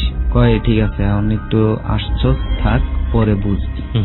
ও আবার রাত্রেবেলা চিন্তে টিনটাই করতো, এই রাস্তায় ও রাস্তায়, একা লোকজন পাইলেই দৈরা সবকিছু রাইখা দিত। আমি ওর সাথে তখন থেকে থাকি। আমি জীবনের প্রথম চিন্তাই করি ওর সাথে। 3টা ছেলে, রোজার মাস ছিল, ভোরবেলা ওরা ঈদের ছুটিতে মনে হয় গ্রামে যাবে, এরকম মার্কেটিং করে কাপড় চোপড় নিয়ে যাচ্ছিল, টাকা পয়সাও ছিল তাদের সাথে। আমরা 2 জন ওদেরকে ধরি, ধরার পরে ওরা তখন বলে যে ভাই আমাদের কাছে টাকা পয়সা নাই, এই কাপড় চোপড় গুলা ছোট ভাই বন্ধুর জন্য নিয়ে যাচ্ছি, এগুলা নিয়েন না ভাই। তখন ও আমার যে বন্ধুটা ওদের মাইট দূর করে, মাইট দূর করার পরে চুরি বাইর করছে, যার একটা কথা কবি একদম বুড়ি ফালাই দিন, সোজা দাঁড়াইছে, ওর পকেটে যা টাকা পয়সা ছিল সব নিয়ে নিছে। তো কাপড় চোপড় গুলো যেগুলো ছিল এগুলো নিয়ে নিছে। তখন আমি বললাম যে ওদের কাপড় চোপড় গুলা দিয়ে দে।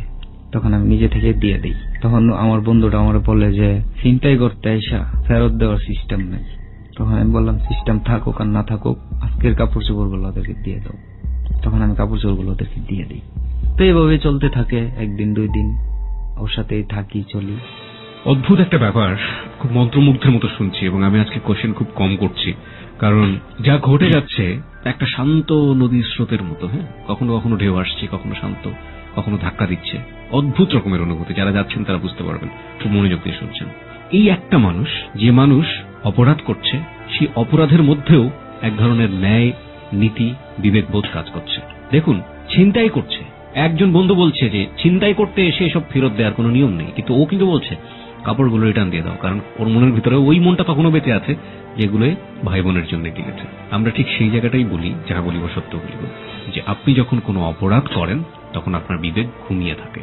এই বিবেকটা কখনো আধো ঘুমে থাকে, কখনো পুরোপুরি ঘুমে থাকে। বিবেক যখন জাগ্রত হয়ে যায়, সেই মানুষটির পক্ষে অপরাধ করা কোনোভাবেই সম্ভব নয়। এবং যদি অপরাধ করেই থাকেন কোন একটা পর্যায়ে, যদি পরবর্তীতে বিবেক জাগ্রত হয়, তাহলে বিবেক যে শাস্তিটা প্রতি মুহূর্তে তাকে দিতে থাকে, তার চেয়ে বড় শাস্তি পৃথিবীতে কোন শাস্তিই হতে পারে না। হ্যাঁ, আপনি যেটা বলছিলেন। তারপর ওদের কাপড় চোপড় গুলো ওদেরকে ফেরত দিই। তখন আমার বন্ধুটা আমার উপর খুব রাগ হয় যে এই কাপড় চোপড় গুলো থাকলে আমাদের কাজে লাগতো, আর নেক্সট ডে এই ধরনের করবো না, যদি করো তাহলে আমার সাথে আসার তোমার দরকার নেই, তুমি অন্য কোনো কাজ করো, বাদাম বিক্রি করে খাবো। তখন আমি বললাম যে যা, বাদাম বিক্রি করে খাবো, তোর সাথে এগুলো করবো না। একটা মানুষ ধরলাম, মারলাম, তার টাকা পয়সা সব নিয়ে নিলাম, সে বলছে যে তার ছোট ভাই বোনের জন্য কাপড় চোপড় গুলো কিনছে। আমারও তো ছোট ভাই বোন আছে, তো কাপড় চোপড় গুলো দিয়ে দেওয়াতে কি হয়েছে, আমরা আরেকটা কাজ করবো, তোকে কি হয়েছে, কাপড় চোপড় গুলো দিয়ে দিছি। তখন ওর সাথে যাই হোক, ওই দিনকার মতো আমরা চলে যাই। তো এইভাবেই প্রতিদিন চলতে থাকে। তো আমার মনে আছে চিন্তাই করতে যাই আমি একদিন এক দোকানে বসে চা খাচ্ছি, বেশি রাত্র হয় নাই, 9টার মতো বাজে। যে জায়গাটিতে আপনি ছিলেন, তারপর আমি হঠাৎ খেয়াল করলাম যে একটা ছেলে আর একটা মেয়ে হেঁটে যাচ্ছে। আসলে যেখানে বসা ছিলাম সামনের রাস্তাটা খুবই নির্জন ছিল, কোনো লাইট ছিল। আপনি একাই বসেছিলেন ওখানে? এখানে আমি একা ছিলাম না, আমার সাথে আমার আরেকটা ফ্রেন্ড ছিল, যারা ছিনতাই করতো। হ্যাঁ, যারা ছিনতাই করতো আর কি এরকম। তো হঠাৎ আমি আমার ওই ফ্রেন্ডটাকে আমি বলি যে তুই এখানে বস, আমি আসতেছি। আমি যদি তোকে ডাক দিই, তুই এখন তো আমাদের সাথে কিছু নাই, তো তুই দোকান থেকে, চায়ের দোকান থেকে দুধ কাটা যে ছুরি আছে এটা নিয়ে আসবি, আমি তোর সিগন্যাল দিলে তুই আসবি। তখন বললো যে ঠিক আছে তুমি যাও। তখন আমি যাই বললাম যে ওই ছেলেটাকে আমি ডাক দিলাম যে এই ভাইয়া দাঁড়ান, আপনারা কোথায় যাচ্ছেন এদিকে? না এমনি হাঁটতেছি। তো এমনি হাঁটতেছে নিয়ে অন্ধকার রাস্তায় একটা ছেলে একটা মেয়ে। আচ্ছা ঠিক আছে, আপনি শুনেন, আমার কথা শুনেন। আমি বললি কি শুনবো ভাই, আপনি আমার চিনেন? না তো ভাই। আচ্ছা ঠিক আছে, চিনবেন পরে, এখন আগে এই মেয়ে তুমি এখানে দাঁড়াও, আপনি আমার সাথে আসেন, একটু সামনে আসেন, কথা আছে। তখন ওরা একটু সামনে দিলাম, ও ভয় পেয়ে গেল। বললো যে কি হয়েছে ভাই? আমি বললাম যে সত্যি করে বলে মেয়েটা কে, তোমার কি হয়, কেন ভাই এই রাস্তায় আসছো, তোমার বাসা কোথায়? তখন ওই ছেলেটা বললো আমার বাসা পশ্চিম নাখালপাড়া। তোমার বাসা পশ্চিম নাখালপাড়া, তুমি আসছো পূর্ব নাখালপাড়া, এখানে কি কাজে আসছো? এমনি ঘুরতে আসছি। ওকে, ও ভাই আমার মামাতো বোন, এখানেই দাঁড়াও তুমি। তো এখানেই দাঁড়াইলো। আমি আবার মেয়েটার কাছে গেলাম, বললাম যে দেখো তুমি আমার বোনের মতো, তো তোমার আমি যা বলি সত্যি কথা বলো, মিথ্যা কথা বললে কিন্তু আমার মাথা গরম হয়ে যায়। তখন বললাম যে ওই মেয়েটাও ভয় পাইছে, ওই মেয়েটা সত্যি কথাই বলছে যে ভাই ও আসলে আমার আত্মীয় স্বজন কিছু না, আমরা একসাথে চাকরি করি, ওরে আমি ভালোবাসি, ও আমার ভালোবাসে, এই জন্য আমরা দিয়ে ঘুরতে আসছি। খুব সুন্দর কথা। তখন আমি ওই ওরে সিগন্যাল দিলাম তুমি আসো। ও দুধ কাটা ছুরিটা নিয়ে এসে আমার হাতে দিল। দেওয়ার পর ওরা আমি ওই ছেলেটার আমি গালাগালি করি, তুই মিথ্যা কথা বললি কেন, মিথ্যা কথা তোর লাভটা হয়েছে কি? তখন ওই ছেলে আমার সাথে আমার উত্তেজিত হয়ে কথা বলতেছে। তখন এক পর্যায়ে আমি ওই ছুরিটা দিয়ে ওর গলা বরাবর একটা টান মারি। কিন্তু আমি মনে করছি, আমি ভাবছি তোর আজকে মাইরেই ফেলাম, তোর আমি একবার বলছি সত্যি কথা বলবি, মিথ্যা কথা বললি কেন? তখন টান দিয়ে ও সরে যায়, গলাতে লাগে না। তখন ওর বুকে একটা টান দিই, ওইটাও লাগে না, নিচে যায়। তখন এখন দেখতেছি যে ওরে আমি মারতে পারতেছি না, আমার জিদ যেন আরো বাইরে যেতেছে। তখন ওরে আমি চেষ্টা করি ওর পেটের মধ্যে ছুঁয়ে টান দিতে, ঢুকাই দিতে যাই।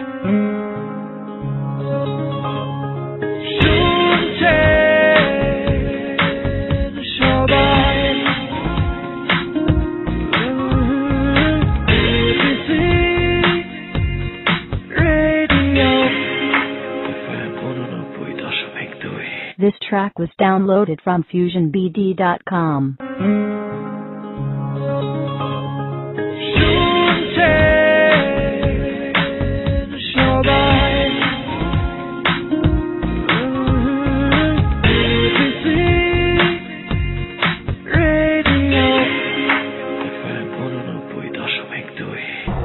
পেটে না লাগে ওর রানে লাগে। তখন আমি দেখতেছি যে ও জিন্স প্যান্ট পরা ছিল। তখন ওর রানে লাগার পরে ও মানে যেভাবে রক্ত বেরিয়েছে, 1 মিনিটের মধ্যে দেখলাম যে ও যেখানে দাঁড়ায় ছিল ওই জায়গাটা রক্তে লাল হয়ে গেছে। তখন ওরে ছুরিটা মারার পর তখন ও পকেট থেকে 5,000 কত টাকা বাইর করলো, যে ভাই আমি এই মাত্র বেতন পাইছি, এই টাকাটা নেন, আমার গলায় একটা চেইন আছে, চেইনটা আটানো ছিল, স্বর্ণের চেইন ছিল, টান দিয়ে দিছে যে ভাই আমার আর একটু আঘাত করেন, মাইরেন না, আমার এগুলো নিয়ে যান। তখন নিয়ে যায় আমরা এগুলো নিয়ে তখন মেইন রুটে উঠি। তো মেয়েটা কি করতেছিল? মেয়েটা ওই মুহূর্তে মেয়েটা যেখানে দাঁড়া করায় রাখছিলাম আমি সেখানেই ছিল, কিন্তু মেয়েটা বুঝতে পারে নাই অন্ধকারের মধ্যে যে ওরে আমরা এইভাবে আঘাত করছি। আর চায়ের দোকানদার আমাদের থেকে ম্যাক্সিমাম মোটামুটি দূরে, ওখান থেকে দেখার কোনো সিস্টেম নেই। আর আমি এতটুক দূরেই তাদেরকে আটকাইছি যে কোনো লোকজন দোকান থেকে ফলো না করতে পারে। আমরা তখন মেইন রোডে চলে গেলাম। মেইন রোডে যায় একটা রিক্সা নিয়ে গেলাম তাঁতিবাজারে যায়। আর এমনি আমরা যত স্বর্ণ টর্ণ পাইতাম বা এগুলো যাই পাইতাম ওই তাঁতিবাজারে নিয়ে বিক্রি করতাম, কারণ ওখানে গেলে আমাদের 1 থেকে 2 মিনিট লাগতো, এর বেশি সময় আমাদের নষ্ট হইতো না। ওখানে যে জিনিসটা দিতাম তারা কিভাবে কি করতাম, এরপরে বা এত টাকা হয়েছে দিয়ে দিতাম, চলে আসতাম।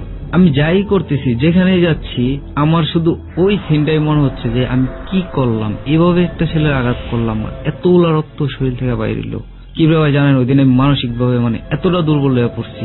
ঠিক ওই দিনে আমি মনে মনে প্রতিজ্ঞা করছি আর আমি রাস্তায় চিন্তাই করবো না, চিন্তাই করতে গেলেই মানুষের আঘাত করতে হবে। তখন আমি চিন্তা করি না, এগুলা ওরা ডাকে যাই না, কি করব। আর তখন এলাকাতে আমার মোটামুটি সবাই ভালো চিনি যে কাজের ছেলে, এদের যে কোনো কাজ করানো সম্ভব। তো আমাদের এখানে মাদকের স্পট ছিল, এগুলো এলাকার এক বড় ভাই চালাইতো, ওনার নাম বলতে চাচ্ছি না, আর উনি এখন বেঁচেও নাই, উনি ক্রস ফায়ারে মারা গেছেন।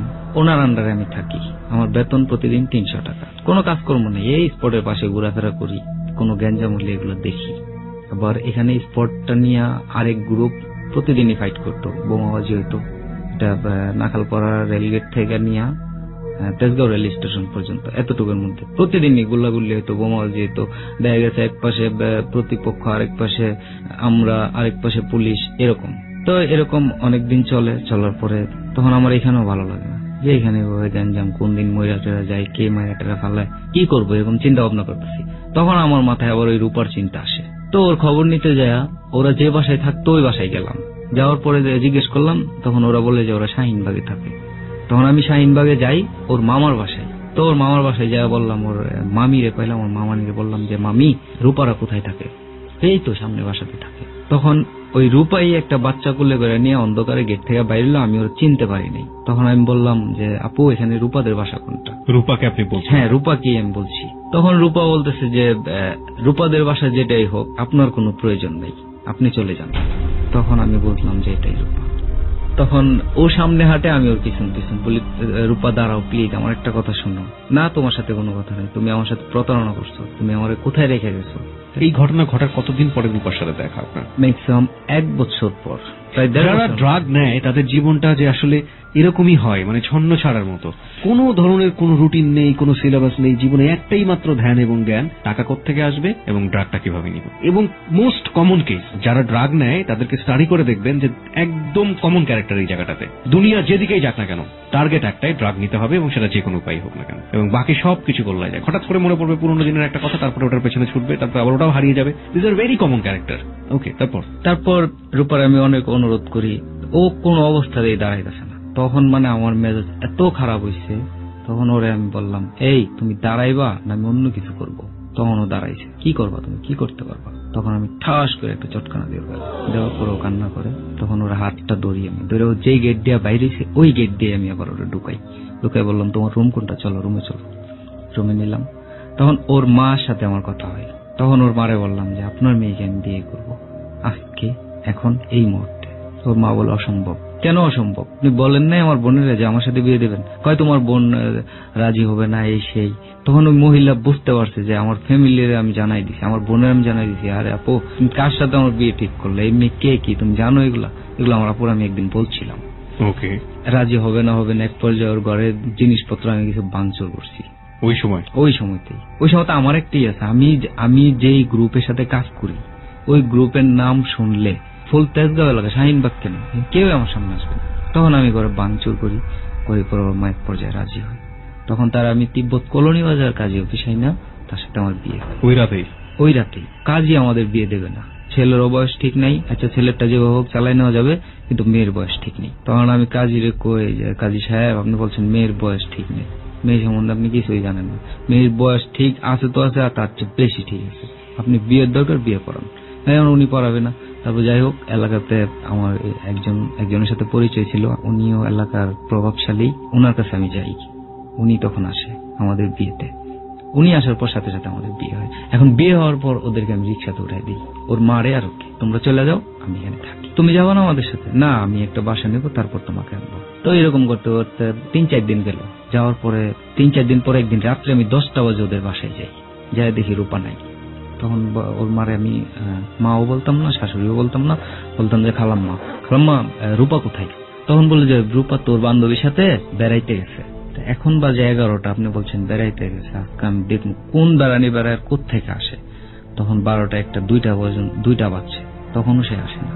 আমি আমার বাসায় চলে আসি, আমি সারা রাত্র ঘুমাই না, ওই দিন সারা রাত্রই নেশা করি। পরদিন সকালবেলা আমি যাই বলি যে তুমি কোথায় ছিলে কালকে? বলে যে আব্বুর বাসায় গেলাম। তুমি তোমার আম্মু বললে তুমি তোমার বান্ধবীর সাথে বেড়াইতে গেছো তোমার বান্ধবীর বাসায়, আর তুমি বলতেছো তোমার আব্বুর বাসায় গেছো।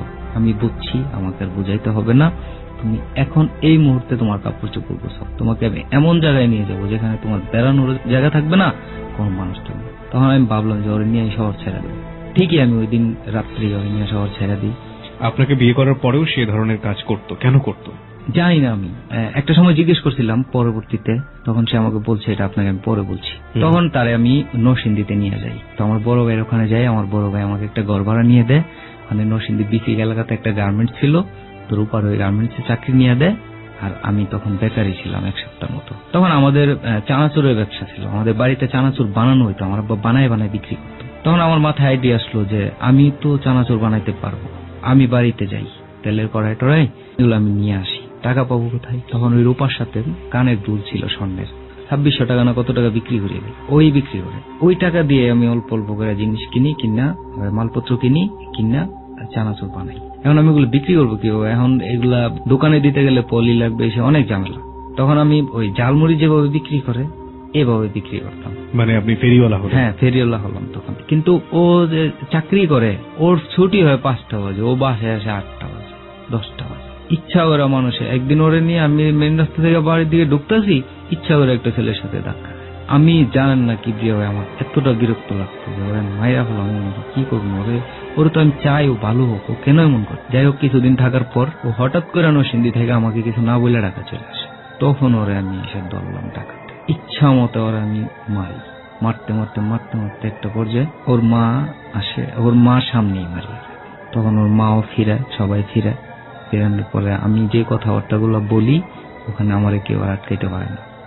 ঠিকই তো আছে, এই ছেলে বিয়ে করছে নিয়ে গেছে, ও আসলো কেন না বললা। তখন আমি একটা বাসা, তখন ওর মারে আমি বলি, দেখেন আপনি যদি আপনার মেয়ের ভালো চান, মঙ্গল চান, তাহলে আপনি মেয়ের খোঁজ খবর নিতে বাসায় যান।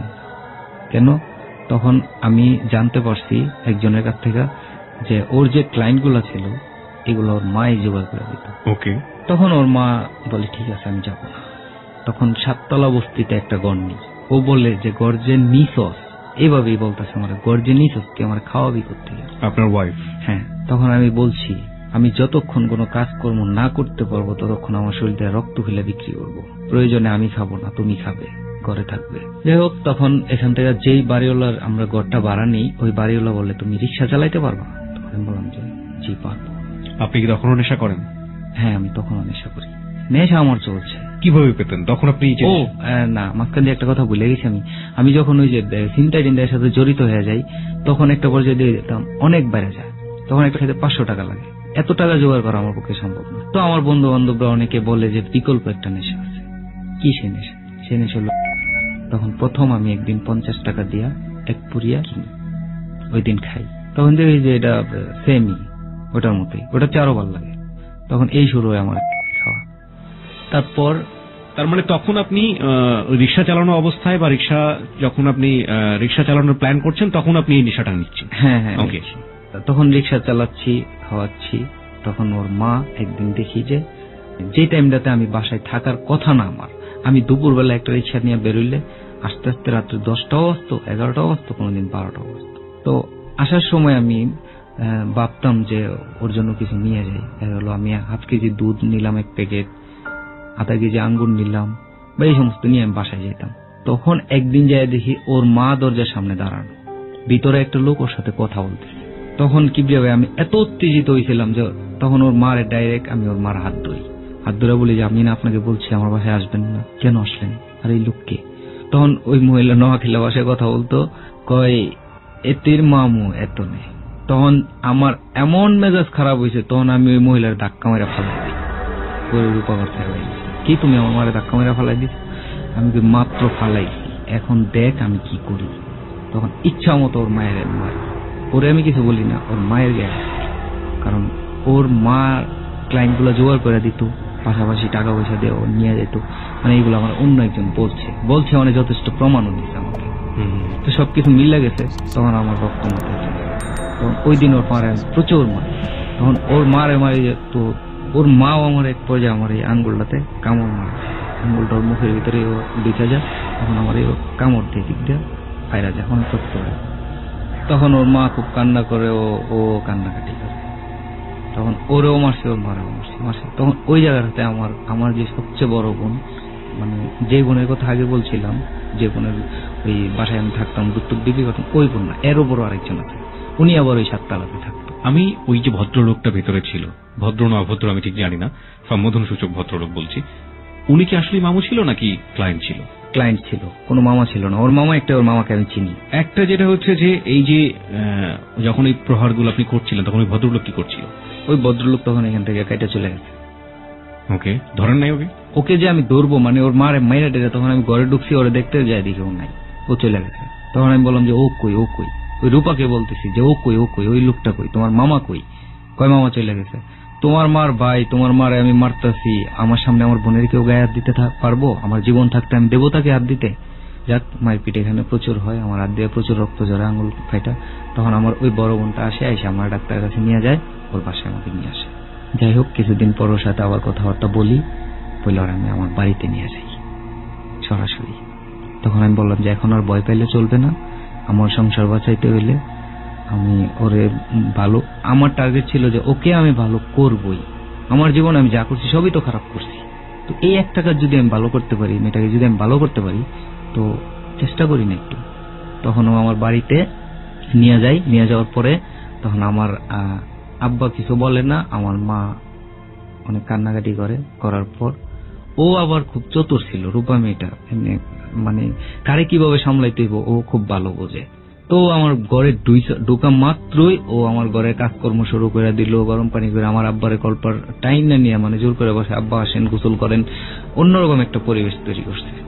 তখন এটা আমার কাছে খুব ভালো লাগে। তখন এরকম করতে হতে ও 1 মাস আমাদের বাড়িতে থাকে। 1 মাস পরে হঠাৎ করে একদিন আমাদের ধান কাটা শুরু হয়, আমার নানু বাড়ির কাছে জমি ছিল। তো আমি যাই ধান আনতে, বিকালবেলা ধান আইনা শুনি যে রূপা নাই। তখন আমি চিন্তা করলাম যে ওর পিছনে আমি আর দৌড়াবো না, ওর পিছনে আমি আর যাবো না, আমি আবার বিয়ে করব। তখন আমার মা আমারে বুঝাইতেছে ওর পিছনে যাইস না, ও গেছে গেছে যাক, ভালো না, ভালো মেয়ে না। তো আমার মাথায় এইসব ঢুকে না। আমি তখন চিন্তা করি আমাদের বাড়িতে একটা ভ্যান ছিল, আমাদের ধানটা আনতাম, ভ্যান গাড়ি ছিল, আমার আব্বা কিনছিল। ওই ভ্যান গাড়িটা আমি আমাদের পাশে একজনের কাছে 4,500 টাকা বিক্রি করে দিই। ওই দিন বিকালবেলায় আমি ভৈরব রেল স্টেশনে যাই ঢাকা আসার উদ্দেশ্যে। ওখানে যায় একটা ছেলের সাথে আমার দেখা হয়, আমাদেরই বাড়ির, ও আবার ভৈরবে থাকে। ছেলেটা এখন নাই, কিছুদিন আগে অসুস্থতার কারণে মারা গেছে। ওর নাম বাবলু। তো বাবলু আমার দেখে বললো, কি অবস্থা, তুই বলে বিয়ে করছস, তোর বউ বাড়ি? তখন ওরে কইলাম এই সমস্ত বলার পরে ও আমার সাথে আবার টাকাও দেখছে। ও বলতেছে যে চল আমার শ্বশুর বাড়িতে, আমার শালি আছে, তোর বিয়ে করাই দেবো। তখন ও শ্বশুর বাড়িতে আমার নিয়ে আসে।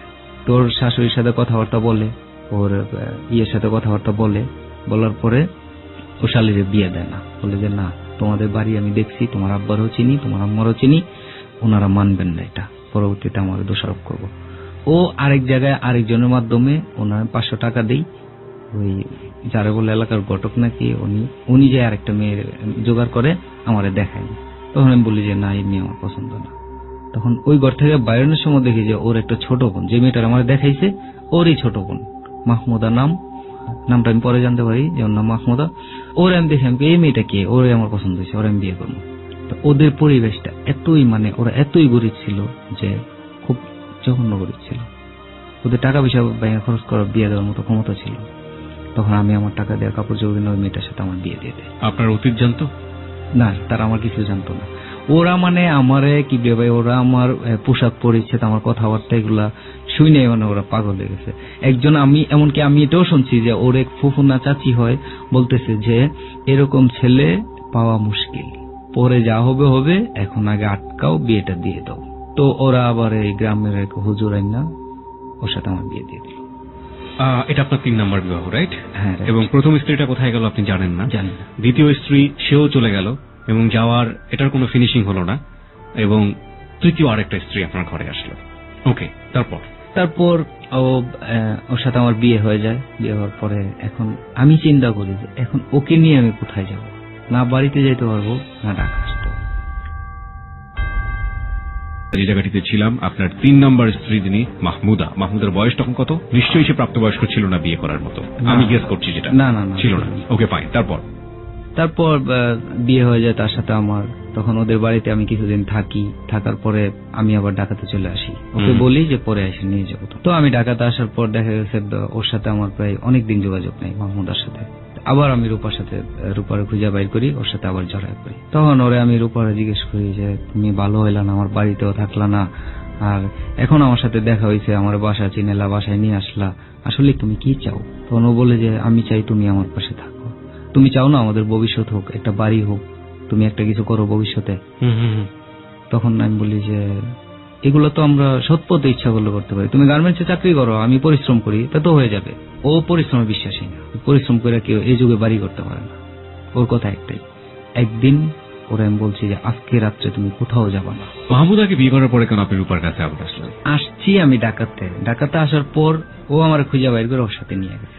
তখন ওখানে আমি 3 দিন ছিলাম রূপার এখানে। আমি জানতে পারলাম যে রুবেল নামে। রূপাকে তখন আপনি বলেছেন যে আপনি আরেকটা বিয়ে করেছেন? না, আমি তখনও বলেননি। না, তখনও বলি। ওকে, ওই মেয়েটাকে তো আপনি বাড়িতে রেখে এসেছেন, মাহমুদাকে? হ্যাঁ। যেখানে বিয়ে করেছিলেন সেখানে রেখে এসেছেন? শ্বশুর বাড়িতে রেখে এসেছেন? হ্যাঁ, শ্বশুর বাড়িতে রেখে এসেছি। আচ্ছা। আমি বললাম যে তুমি আজকে রাত্রে বাসায় থাকো, তোমার সাথে আমার কথা আছে। ও থাকলো না, ও চলে গেল। তখন আমি অন্যরকম এই যে মানে এগুলো আমি 40 প্যাকেট নিচ্ছি একসাথে। কাকে মারার জন্য? তখন আমি নিজেই সুসাইড করবো আমি চিন্তা ভাবনা করছি, কেন আমি এমন হচ্ছি। আমি এখন আবার এখানে একটা মেয়ের বিয়ে করছি, ওই মেয়েটা সহজ সরল, ও যখন জানতে পারবে আমি আবার এখানে আসছি, ও তো আমার পিছু ছাড়বে না। আমি কি করব, মানে এমন অবস্থা। তারপর আমি আবার ওই টাইমে আমি এমন ভাবে নেশা করি যে ওই টাইমে আমার প্রতিদিন 2 বার করতে হয়, আর আমার ওই টাইমে আমার বডি কন্ডিশন অনেক খারাপ হয়ে গেছে। তখন ওই টাইমটাতে আমি এরকম চিন্তা ভাবনা করি যে আমি এখানে রূপার পাশেই মরবো, তাহলে রূপা দেখি যদি আমি মৃত্যুর পরে আমি যদি মারা যাই এখানে, তাহলে অন্তত এই কষ্টটা নিয়ে যদি ও ভালো হয়।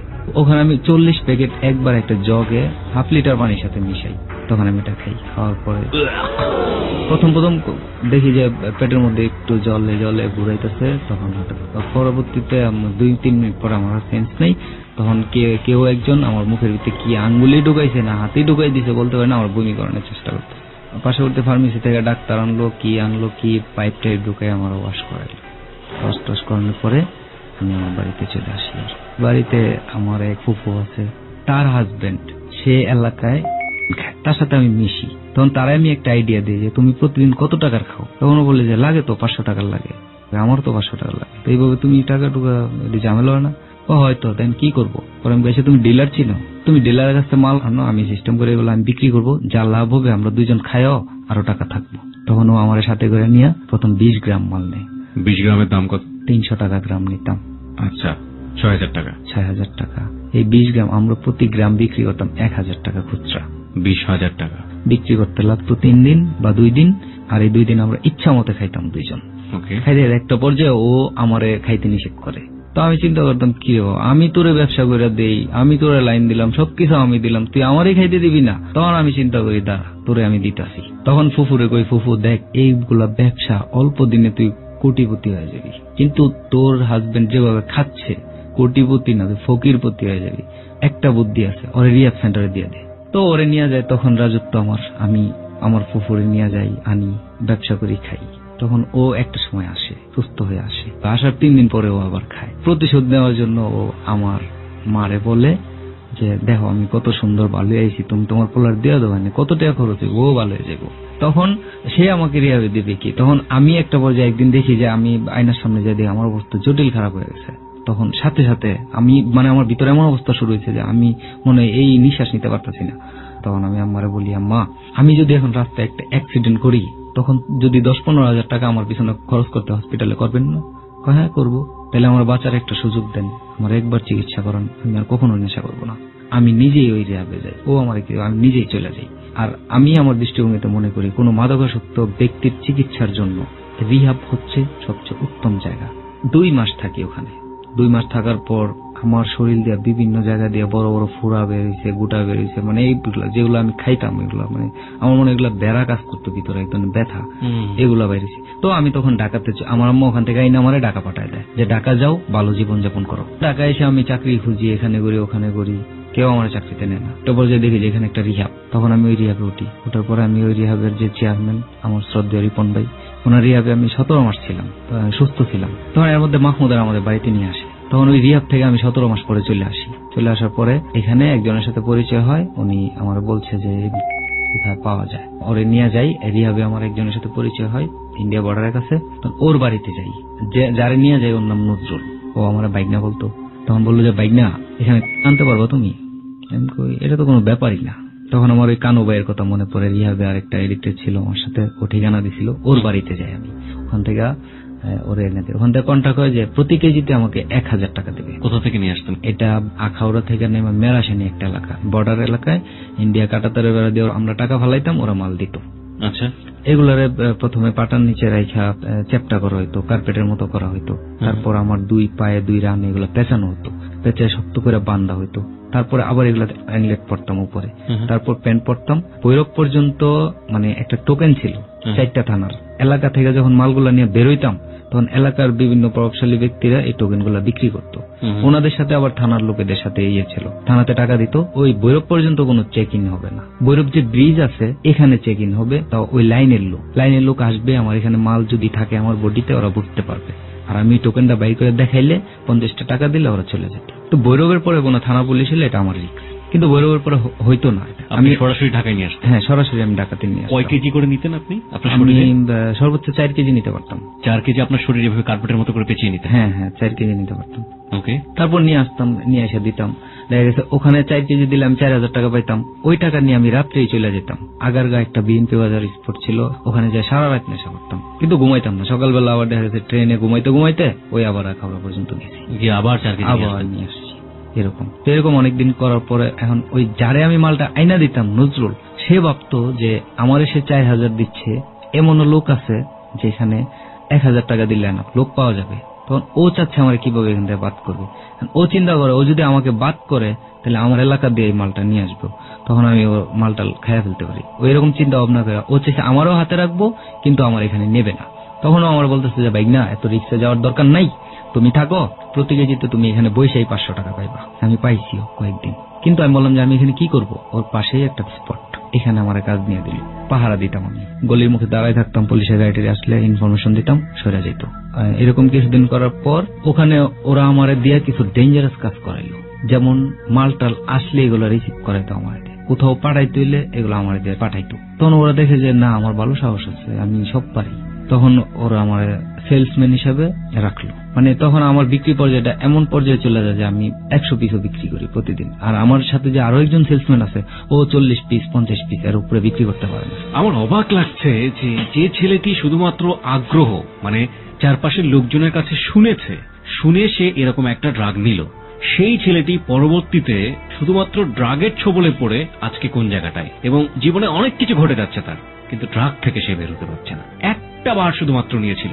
এটাই হচ্ছে আজকের যাহা বলিব সত্য বলিব অদ্ভুত রকমের একটা পয়েন্ট, যে জীবনে একটা বার শুধুমাত্র কিউরিসিটি বা কৌতূহল থেকে একটা বার সে ড্রাগ নিয়েছিল, এবং এটা নেয়ার পর সে আর এখান থেকে এখন পর্যন্ত যে বলছে বের হতে পারেনি, বরং বড় বড় ডিলারের সাথে সে জড়িয়ে গেছে এই ব্যবসার সাথে। ওকে, তারপর তখন এখান থেকে প্রতি পিসে আমাকে 20 টাকা করে দেওয়া হতো। আচ্ছা, তখন আমি চিন্তা করলাম তো আমার কম দিচ্ছে। তখন এই যে মাহমুদা, তখন আমি ঢাকাতে চিন্তা করলাম এখন আমি অনেক টাকা কামাচ্ছি, মাহমুদারে নিয়ে আসলাম, এখানে বাসা নিলাম একটা, নিয়ে মাহমুদা আমার একটা মেয়ে সন্তান হয়েছে ওর ঘরে, মেয়েটার নাম উর্মি। সে আমাকে শুনছে কিনা জানি না, আমি তার অনুরোধ করছিলাম শোনার জন্য। ওকে, তো মনে হয় শুনছে। সে মাহমুদা আমার এখানে থাকে।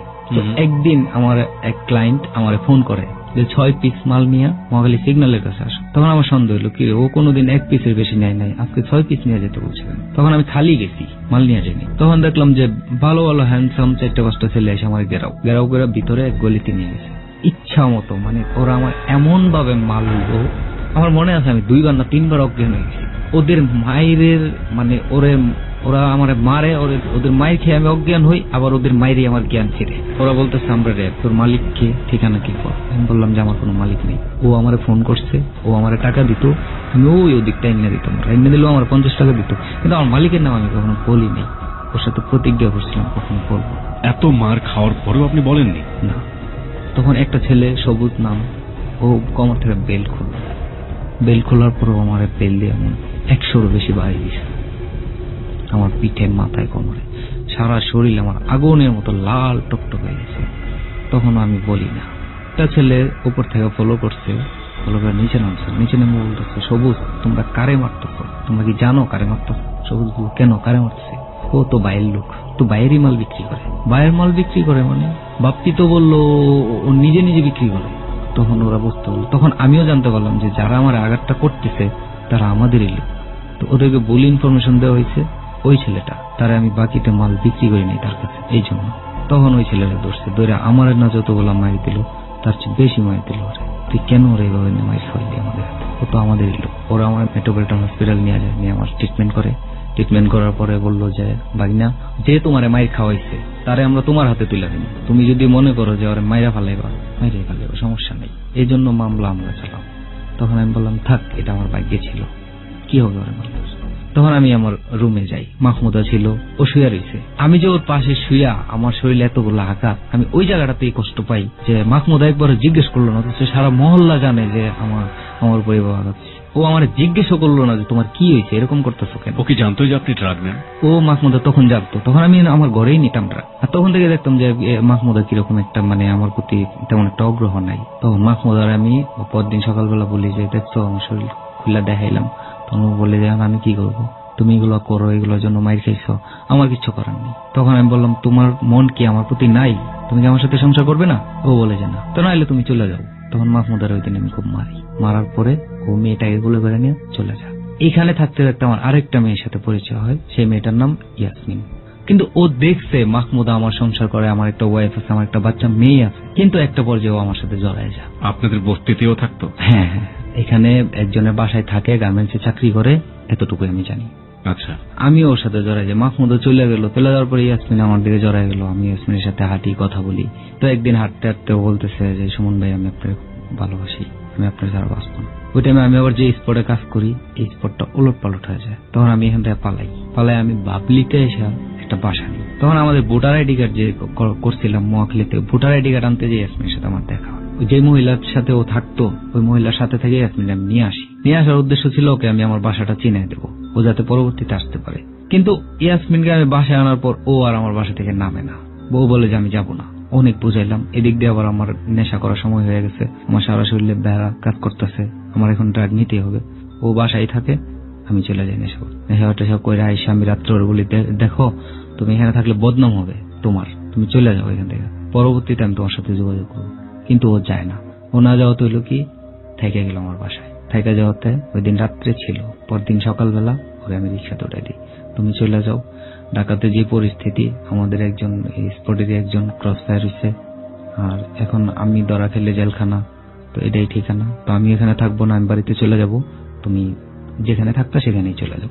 আর আমি তোমাকে একটা ফোন নাম্বার দিচ্ছি, ওই যে আমার বাড়িতে ফুফু যার সাথে আমি ব্যবসা করতাম, ওই ফুফুর ফোন নাম্বারটা আমি ওকে দিই, দিয়ে আমি বাড়িতে চলে যাই। ওই দিনই প্রথম ইয়াসমিনের সাথে আমার ফিজিক্যাল রিলেশন হয় আমার রুমে। ঈদের একদিন আগে মনে বেতন পাইছে, যেখানে চাকরি করতো সেখান থেকে চলে গেছে আমাদের বাড়িতে যাওয়ার পর আমার আম্মা, ওই ফুফু আমার আম্মারে বুঝাইলো। তখন আমার ফুফু আর আমি নিজেই এলাকার এক মুরব্বী আছে, মানে কাজী বলে, ওনারে নিয়ে এসে ইয়াসমিনের বিয়ে। আপনার 4 নাম্বার বিয়েটা মাহমুদের কি হলো? মাহমুদা তখন ওদের বাড়িতেও নাই, মানে ওর সাথে আমার কোনো যোগাযোগই নেই, ওরে আমি পাই না। তারপরে আমি ওর সাথে মানে, আপনি মাহমুদাকে পেলেন না, মাহমুদের আগে রূপাকে পেলেন না, রূপার আগে আরেকজন ছিল তাকেও আপনি পেলেন না, এটা সবাইভাবে হারিয়ে যাচ্ছে। মানে এটা কতটুকু বিশ্বাসযোগ্য? আমরা একটা SMS পড়ে যেতে চাই প্রিয় শ্রোতা। স্টোরির একটা অ্যাঙ্গেল আমরা পেয়েছি যে হ্যাঁ, প্রচন্ড অত্যাচার হতো, অত্যাচারের ব্যাপারটা ওর জায়গা থেকে আসতো এবং অপর জায়গাটা থেকেও আসতো। ঘরের মানুষ যখন জেনে গেছে যে তার হাজবেন্ড ড্রাগ অ্যাডিক্ট এবং সে ভয়াবহ রকমের ড্রাগ অ্যাডিক্ট এবং তার পাশবিক অত্যাচার সহ্য করার মতো নয়, তখন সেই মানুষটি পালাবার জন্য বিভিন্ন রকমের রাস্তা খুঁজবে।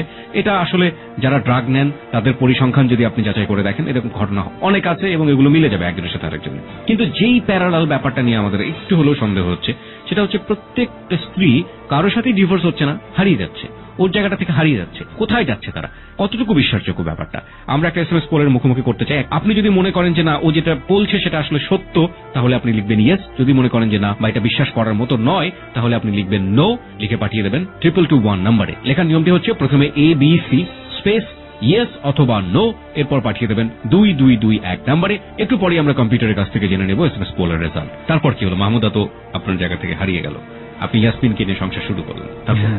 তো ইয়াসমিন নিয়ে প্রথমে আমি আমার বাড়ি থেকে একটু দূরে বৈরবে, আমরা 1 মাসের মতো থাকি। আমার কাছে তেমন কোনো টাকা পয়সা ছিল না। আমি বৈরবে তখন আবার একটা রিক্সা নিয়ে 1 মাস চালাই। 1 মাস চালানোর পরে আমার কাছে 1500-1600 টাকা হয়। সেই টাকা নিয়ে আমি ঢাকাতে আসি।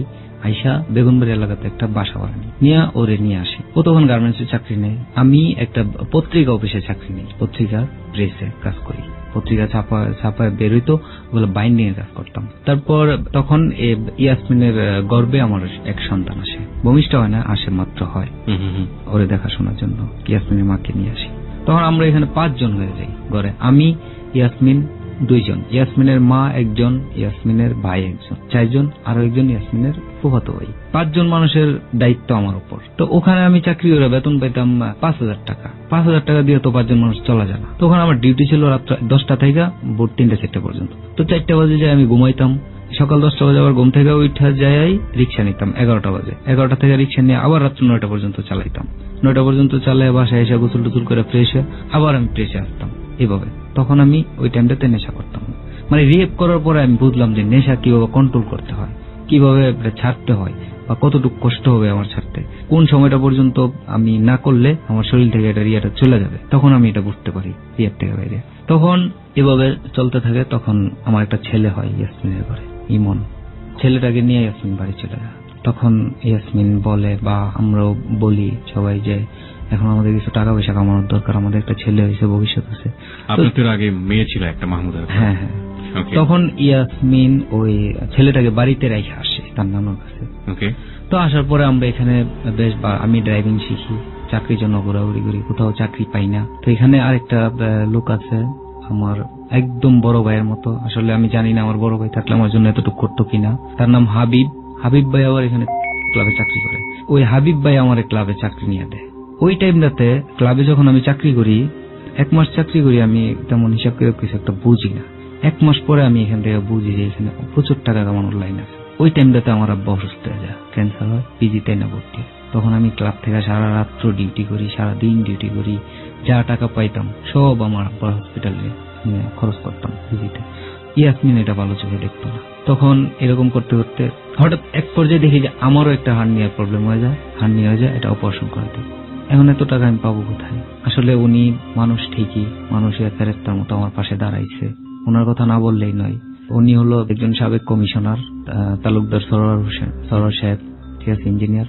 উনি যদি আমার পাশে না দাঁড়াইতো, আমি জানি না আমার শেষ পরিণতি কি হয়েছে। সবকিছু জানতো উনি? আপনার ব্যাকগ্রাউন্ড জানতো না? উনি আমার ব্যাকগ্রাউন্ড জানতো না। উনি এতটুকুই জানতো যে হাবিব ভাই আমার এখানে চাকরি নিয়ে দিছে, ওনার এখানে চাকরি করতেছি। তখন আব্বার তো নিয়ে আসি পিজি থেকে, ডাক্তার বলে তোমার আব্বার ক্যান্সার হয়েছে, আসলে এখন যে পর্যায়ে গেছে ওনাদের বাঁচানো অসম্ভব। তারপর আমার অপারেশন হয়। অপারেশন হওয়ার পরে আমি বাড়িতে যাই। আমার অপারেশনের পরে বাড়িতে যাওয়ার পরে তখন মাহমুদা খবর পায় যে আমি বাড়িতে গেছি। মাহমুদা কি জানতো যে আপনি ইয়াসমিনকে বিয়ে করেছেন? হ্যাঁ, জানতো। তারপর মাহমুদা আমার বাড়িতে আসলো। আসার পরে মাহমুদা আমার সাথে একটু সময় দিতে থাকলো। বললো যে কেন তুমি এরকম বলো, তোমার একটা মেয়ে আছে। আর ওই বা কেমন মেয়ে, ও তো দেখছে আমার মেয়েটারও দেখছে, কুলে নিচ্ছে। মাহমুদা চলে আসলো, মাহমুদাকে আপনি জিজ্ঞেস করলেন না তুমি চলে কোথায় গেলে? না, আমি ওই টাইমটাতে জানেন, আমি ওই টাইমটাতে আবার ক্লাবে চাকরি করার অবস্থায় আমি ইয়াবার সাথে জড়িত হয়ে যাই। একেবারে একটা কথাই যদি বলি, ছেঁড়া বেড়া একটা জীবন। একজন মাত্র হিরো এখানে এই ছেঁড়া বেড়া জীবনের পেছনে, সেটা হচ্ছে ড্রাগ। কতটা ভয়াবহ দুঃসহ হতে পারে। ওকে, তারপর ইয়াসমিন বাড়িতে চলে যায়। ইয়াসমিনের মেনি হইলো যে আমি যে বাড়িতে গেলাম, মাহমুদা যে আমার পাশে আসলো, বসলো, সময় দিল, এটা ইয়াসমিন জানতে পারছে। কিন্তু তখন তো আমার অপারেশন হয়েছে, আর আমার বাড়িতে যাওয়ার উদ্দেশ্য হলো আমার আব্বার মৃত্যুবার্ষিকী, আমার আব্বা মারা গেছে।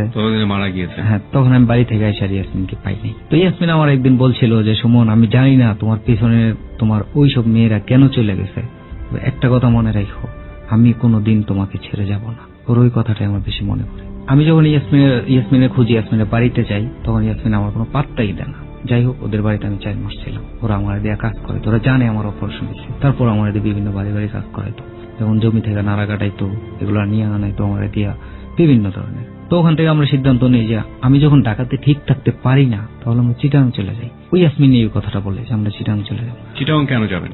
চিটাগাং ওখানে গেলে ওখানে কাউরে চিনবো না, জানবো না। যে ইয়াসমিনের এক আন্টি থাকে, তো ওই আন্টি আমাদেরকে একটা বাসা নিয়ে দেয়।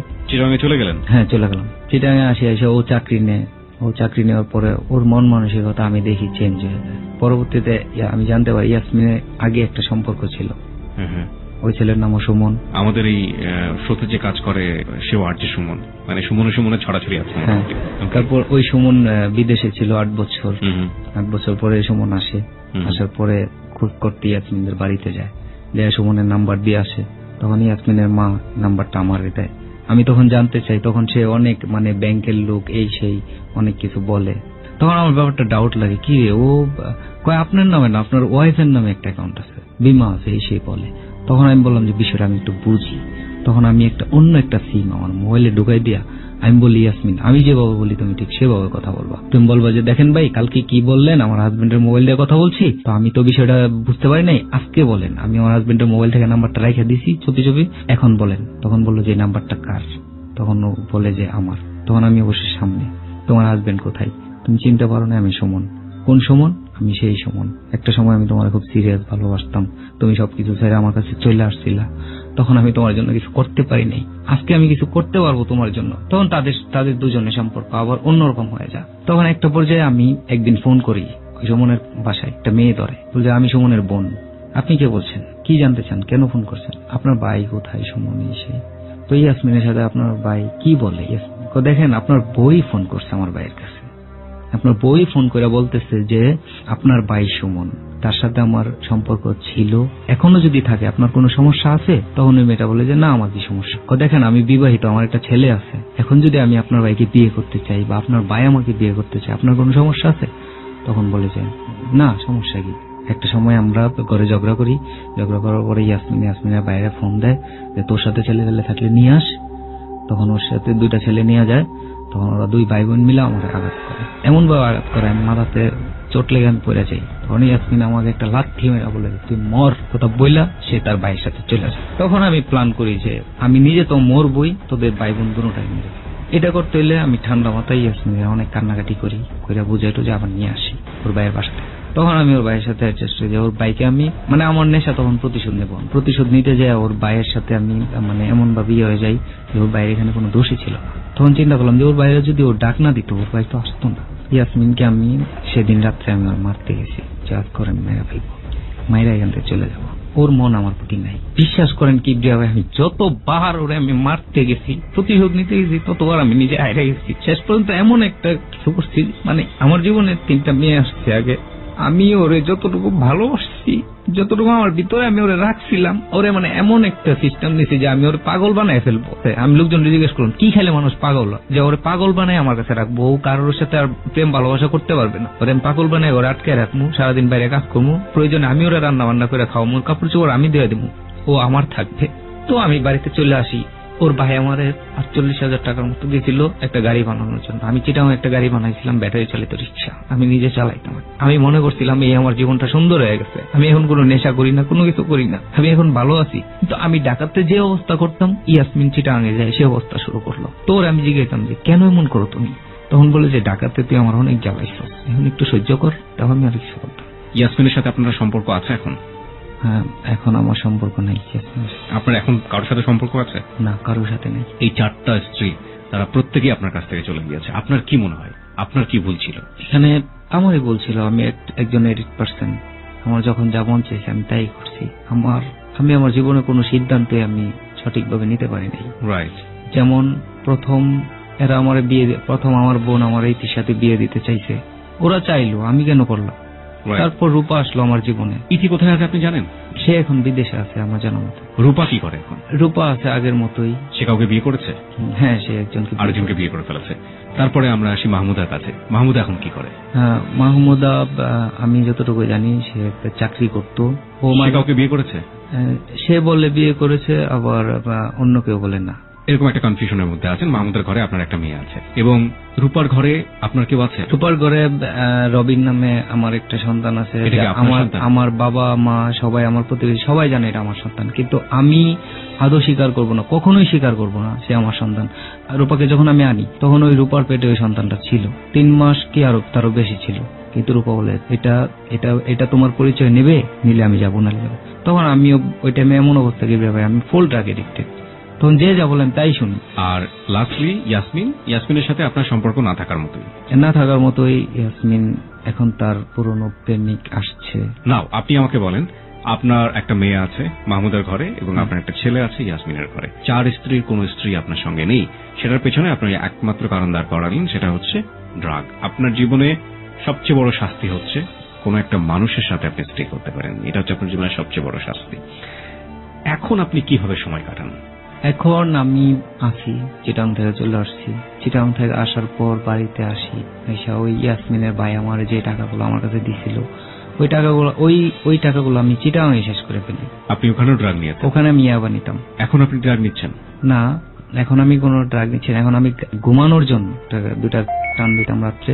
এটাও আমি সোমবারের পরে আর আমি নিই না। সোমবার আমি একটা সিগারেট নিয়েছিলাম, তারপরে এই পর্যন্ত আমি। সোমবার কি কাহিনী হলো? সোমবার আমি ইয়াসমিনকে ফোন দিয়েছিলাম, ইয়াসমিন আমাকে ফোন দিয়ে বলে যে, আমি বলছিলাম যে আসলে তুমি আমার কি মনে করো?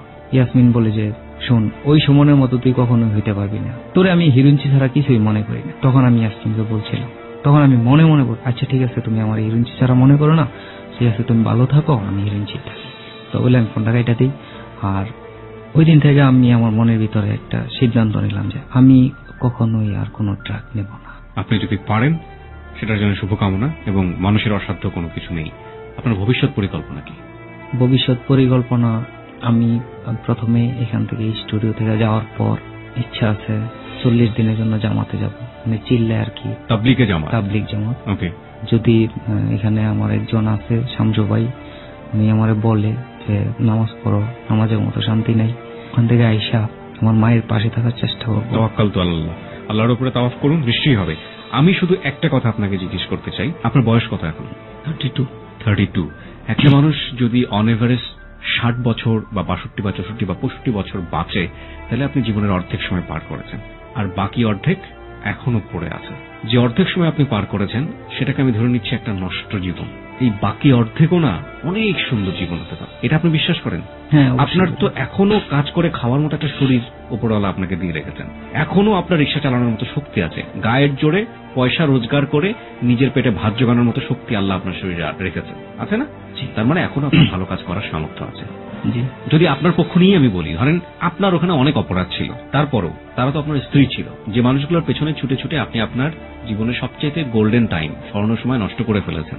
ওই মানুষগুলো বকা দিয়েছে বলে আপনি ড্রাগ নিবেন না, ওই মানুষগুলো খারাপ আচরণ করছে বলে আপনি ড্রাগের কাছে যাচ্ছেন।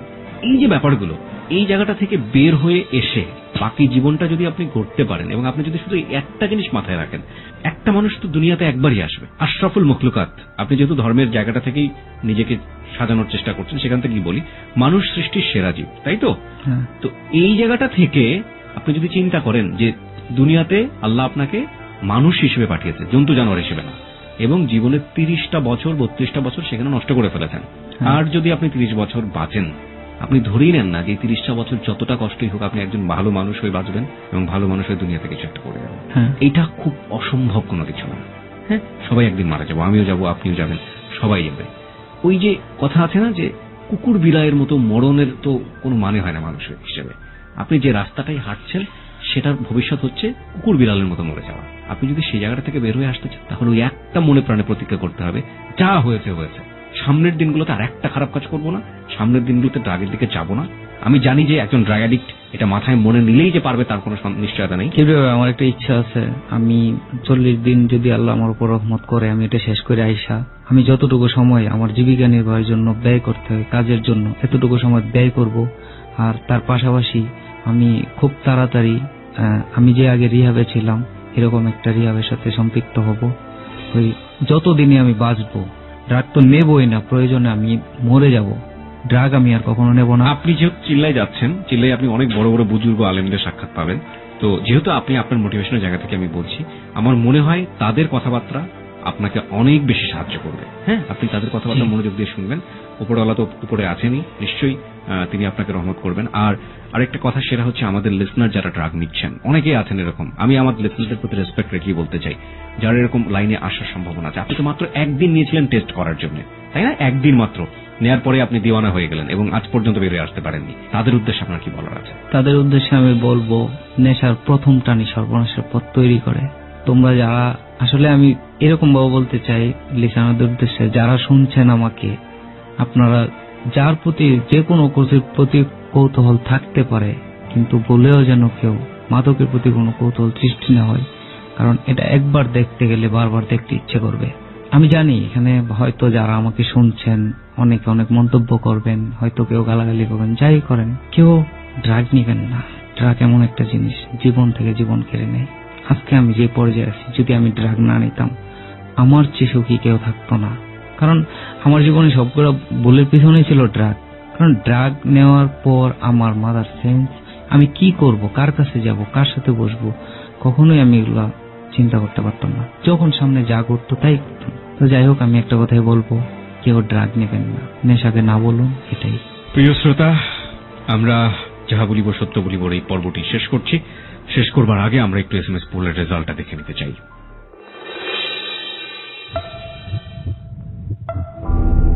Yes, 60%. No, 30%. No comments, 10%.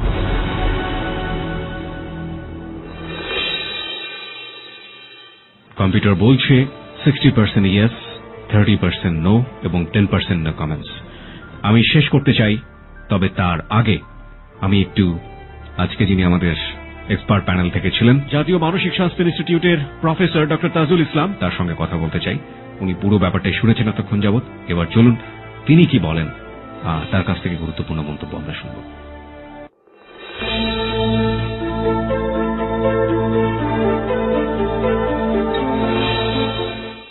Doctor Tajul Islam, আপনি তো ফোনে শুনলেন, এই পর্যায়ে আপনার কি বলার আছে?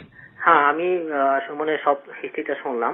আসলে আমরা যারা মনোচিকিৎসক, আমরা এই যে মাদকাসক্তিতে যাদের চিকিৎসা করি, তাদের কাহিনী আমরা যদি যখনই শুনি, খুব বিস্তারিতভাবে জানি, তখন এই সুমনের যে চিত্রটা ফুটে উঠছে সেটাই হয়ে থাকে। সাধারণত মাদক, আমি যেটা বলতে চাচ্ছিলাম যে ভালো স্বভাবের মানুষরাও মাদক নিলে একসময় খারাপ হয়ে যাবে। আর বেশিরভাগ ক্ষেত্রে যেটা দেখা যায় যে যারা আগে থেকেই স্বভাবগত এবং আচরণগত বিচ্যুতি থাকে, তারা এই মাদকাসক্তিতে বেশিতে ভোগে। সুমনের ক্ষেত্রে যেটা হয়েছে, এবং আমরা আগেই বলেছি যে সামাজিক পরিবেশ, পারিবারিক পরিবেশ, তার পারিবারিক পরিবেশ তো আপনারা ভালো করে ব্যাখ্যা করলেন। এরকম পরিবেশের থেকে সে আস্তে আস্তে ডেভিয়েন্সি হয়ে গেছে, তার বিচ্যুতি ঘটেছে, সে ধীরে ধীরে আচরণগত সমস্যা যেটাকে আমরা বলি বা বক্ষে যাওয়া বলি বা বিপদগামী হয়ে যাওয়া, সেই পথে সে চলে গেছিল। এখন এত কিছু পরেও মাদকটা যদি সে গ্রহণ না করতো, মাদক যদি আসক্ত না হইতো, তাহলে তো তার জীবন এত বেশি তছনছ হয়ে যেত না। আমি যেটা বলতে চাইছিলাম যে মাদক মানুষের যে ফ্রন্টাল লোব যেটা আছে, ব্রেনের যে সম্মুখ অংশ, সেটাকে খুব ক্ষতিগ্রস্ত করে। সম্মুখ অংশটা হচ্ছে আমাদের মানে সভ্যতার সঙ্গে সঙ্গে মানুষ যত বেশি উন্নত হয়েছে, সভ্য হয়েছে, মানবীয় হয়েছে, সেটার কেন্দ্র। বিচার বিবেচনা, জাজমেন্ট, সিদ্ধান্ত গ্রহণ এবং নিজেকে কন্ট্রোল করা, আত্মনিয়ন্ত্রণ করা, ভবিষ্যৎকে ভালোভাবে দেখে সে অনুযায়ী সঠিক এবং মঙ্গলজনক, কল্যাণকর সেই পথ বেছে নেওয়া, এই যাবতীয় যে ব্যাপারগুলি, গুণাবলী ওই কেন্দ্রেই থাকে। আর মাদক সেই কেন্দ্র নষ্ট করার ফলে তাদের ভিতরে মানবীয় যে গুণাবলী, যে বৈশিষ্ট্যগুলি, সেগুলি সম্পূর্ণ নষ্ট হয়ে যায়। তারা এক কথায় বলতে গেলে আর মানুষের পর্যায়ে থাকে না, তারা খুবই অমানুষের মতো পর্যায়ে চলে যায়। সেই জন্যই তার ওই যে বিভিন্ন জায়গায় সে যে 4টা বিয়ে করেছে বা আরো অন্যান্য যে সমস্ত মেয়েদের সঙ্গে সম্পর্ক করেছে, এগুলি সবই কিন্তু এটার সঙ্গে। আরেকটা জিনিস হচ্ছে, এটাও কমন যে মাদকাসক্তি একবার হলে যে কোটিপতি ছেলে হলেও এত টাকা খরচ হয় যে তাকে এক সময় এই মাদকের টাকা আনার জন্য তাকে অন্য অপরাধ করতে হয়, তাকে ছিনতাই করতে হয়, ডাকাতি করতে হয়, তাকে আবার ওই মাদকই আবার বিক্রি করে, অন্যদের কাছে বিক্রি করে টাকা নিতে হয়। যে ক্ষেত্রে এই সবগুলি জিনিসই সুমনের ক্ষেত্রে আছে। এগুলি খুব কমন পিকচার আমাদের দেশে।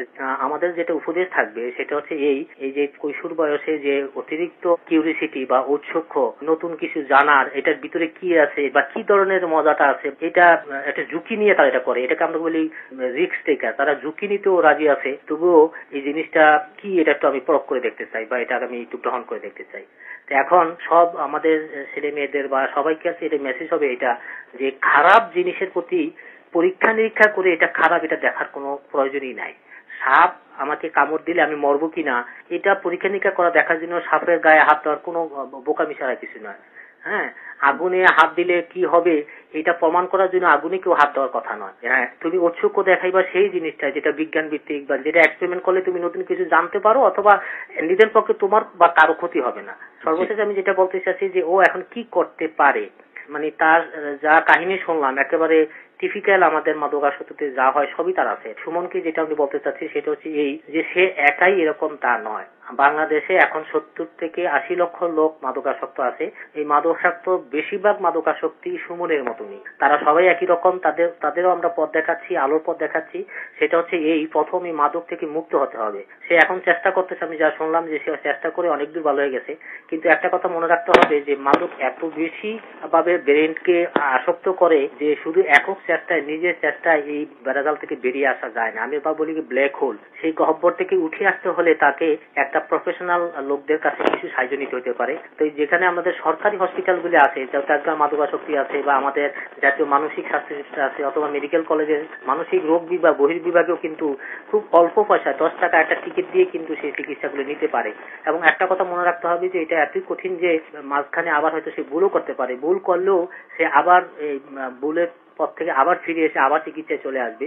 এরকম করে যদি সে একটা পথ নিতে পারে, তাহলে যে কজন রোগী আমরা এসেছে তাদের অনেকেই কিন্তু এইভাবে খারাপ পথ থেকে একেবারে সবচেয়ে মানে নিম্ন স্তর থেকেও তারা অনেক উপরে উঠে এসে এখন স্বাভাবিক জীবন যাপন করতেছে। অনেক অনেক ধন্যবাদ আপনাকে আপনার মূল্যবান মতামত আমাদেরকে জানিয়ে দেওয়ার জন্য। জি, আপনাদেরকে ধন্যবাদ।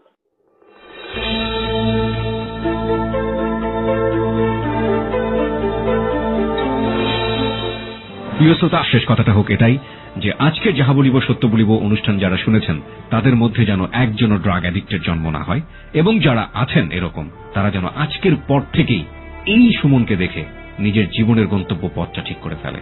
তারা কি আজকের সুমনের মতো হবে, নাকি তারা সুন্দর এবং স্বর্ণালী একটা ভবিষ্যৎকে সামনে রেখে এই পথ থেকে বের হয়ে আসবে? আপনাদেরকে প্রশ্ন রেখেই আজকে যাহা বলিব সত্য বলিবর এই পর্বের রীতি টানছি। একটু পরে আবারও ফিরে আসছি। ওকে দেখার জন্য চলে আসতে পারেন আমাদের ফেসবুকে। আমাদের ফেসবুকের ঠিকানা facebook.com/ABC Radio FM 89.2। ভুল শুদ্ধ মিলিয়েই মানুষ। আপনি যখন ভুল করেন আপনার বিবেক তখন ঘুমিয়ে থাকে। যদি কেউ না জানে তো বিবেক জানে আপনি কত বড় ভুল করেছেন। পরিবার, সমাজ, রাষ্ট্র আপনাকে শাস্তি না দিলেও বিবেক আপনাকে প্রতি মুহূর্তেই শাস্তি দিচ্ছে। তবে দাঁড়ান বিবেকের আদালতে, সত্য আপনার শক্তি হোক। নির্ভয়ে বলুন কি ভুল করেছেন আপনি, কেন করেছেন, কোন পাপের শাস্তি আপনার বিবেক আপনাকে দিচ্ছে। আপনার সত্য বলার সাহস হাজার হাজার ভুলের জন্ম থামিয়ে দেবে। সাহস আছে সত্য বলার? তবে আপনার জন্যেই যাহা বলিব সত্য বলিব।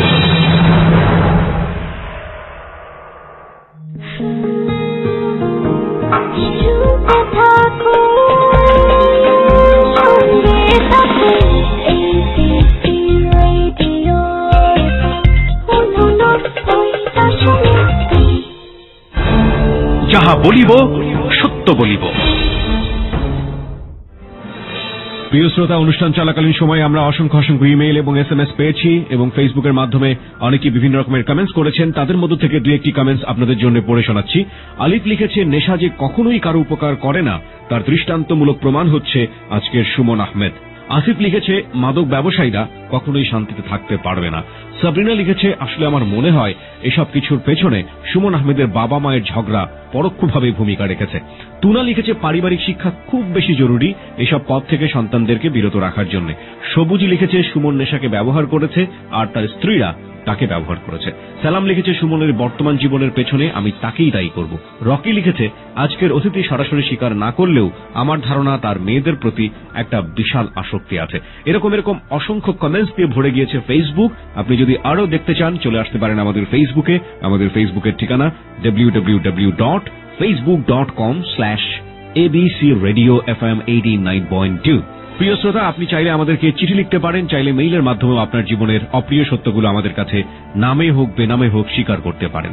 আমাদেরকে চিঠি লেখার ঠিকানা হচ্ছে যাহা বলিব সত্য বলিব, ABC Radio FM 89.2, 99 Kazi Nazrul Islam avenue, Dhaka trade centre, Karwan Bazar, Dhaka. আপনি চাইলে মেইলও করতে পারেন। আমাদেরকে মেইল করার অ্যাড্রেসটি হচ্ছে jbsb8920@gmail.com। আমি আবারও বলছি jbsb8920@gmail.com। প্রিয় শ্রোতা, এই সপ্তাহে আমরা চিঠি পেয়েছি খুলনা থেকে, এবং ভুল স্বীকার করেছেন রায়হান। আমরা সুমনের কাছ থেকে শুনবো কি বলতে চাইছে রায়হান। যাহা বলিব সত্য বলিব।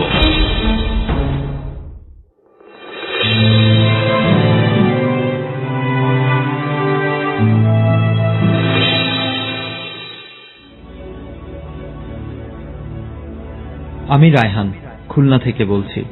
আজ আমি আমার জীবনের একটা অপরাধ স্বীকার করতে চাই, যে অপরাধ আমাকে খুবই হীনমন্যতায় ভোগাচ্ছে, যে অপরাধ আমাকে কুড়ে কুড়ে খাচ্ছে।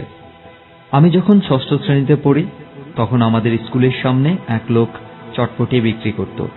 তার বয়স ছিল অনেক বেশি, বৃদ্ধ হওয়াতে অনেক সময় টাকা পয়সার হিসাব রাখতে পারতেন না। এই সুযোগে আমি প্রায় তার চটপটি খেয়ে টাকা না দিয়ে চলে আসতাম। এটা সে কখনো ধরতে পারেনি, কিন্তু আজ অনেক বছর পর এই বিষয়টা উপলব্ধি করে আজ আমার নিজের কাছে লজ্জা হয়, কিভাবে একটা বৃদ্ধ লোককে আমি ঠকালাম। এরপর থেকে আজ পর্যন্ত আমি চেষ্টা করি কাউকে না ঠকানোর জন্য। আজ যাহা বলিব সত্য বলিবর মাধ্যমে আমি সকল বন্ধুদের কাছে অনুরোধ করতে চাই, এভাবে যেন কাউকে কখনো ঠকানো না হয়।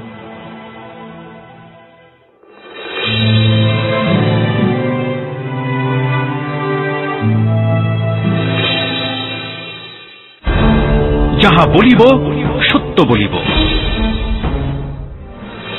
অনেক অনেক ধন্যবাদ সুমন, এবং অনেক বেশি ধন্যবাদ জানাই রায়হানকে তার জীবনের উপলব্ধির জন্য, তার মূল্যবোধের জন্য।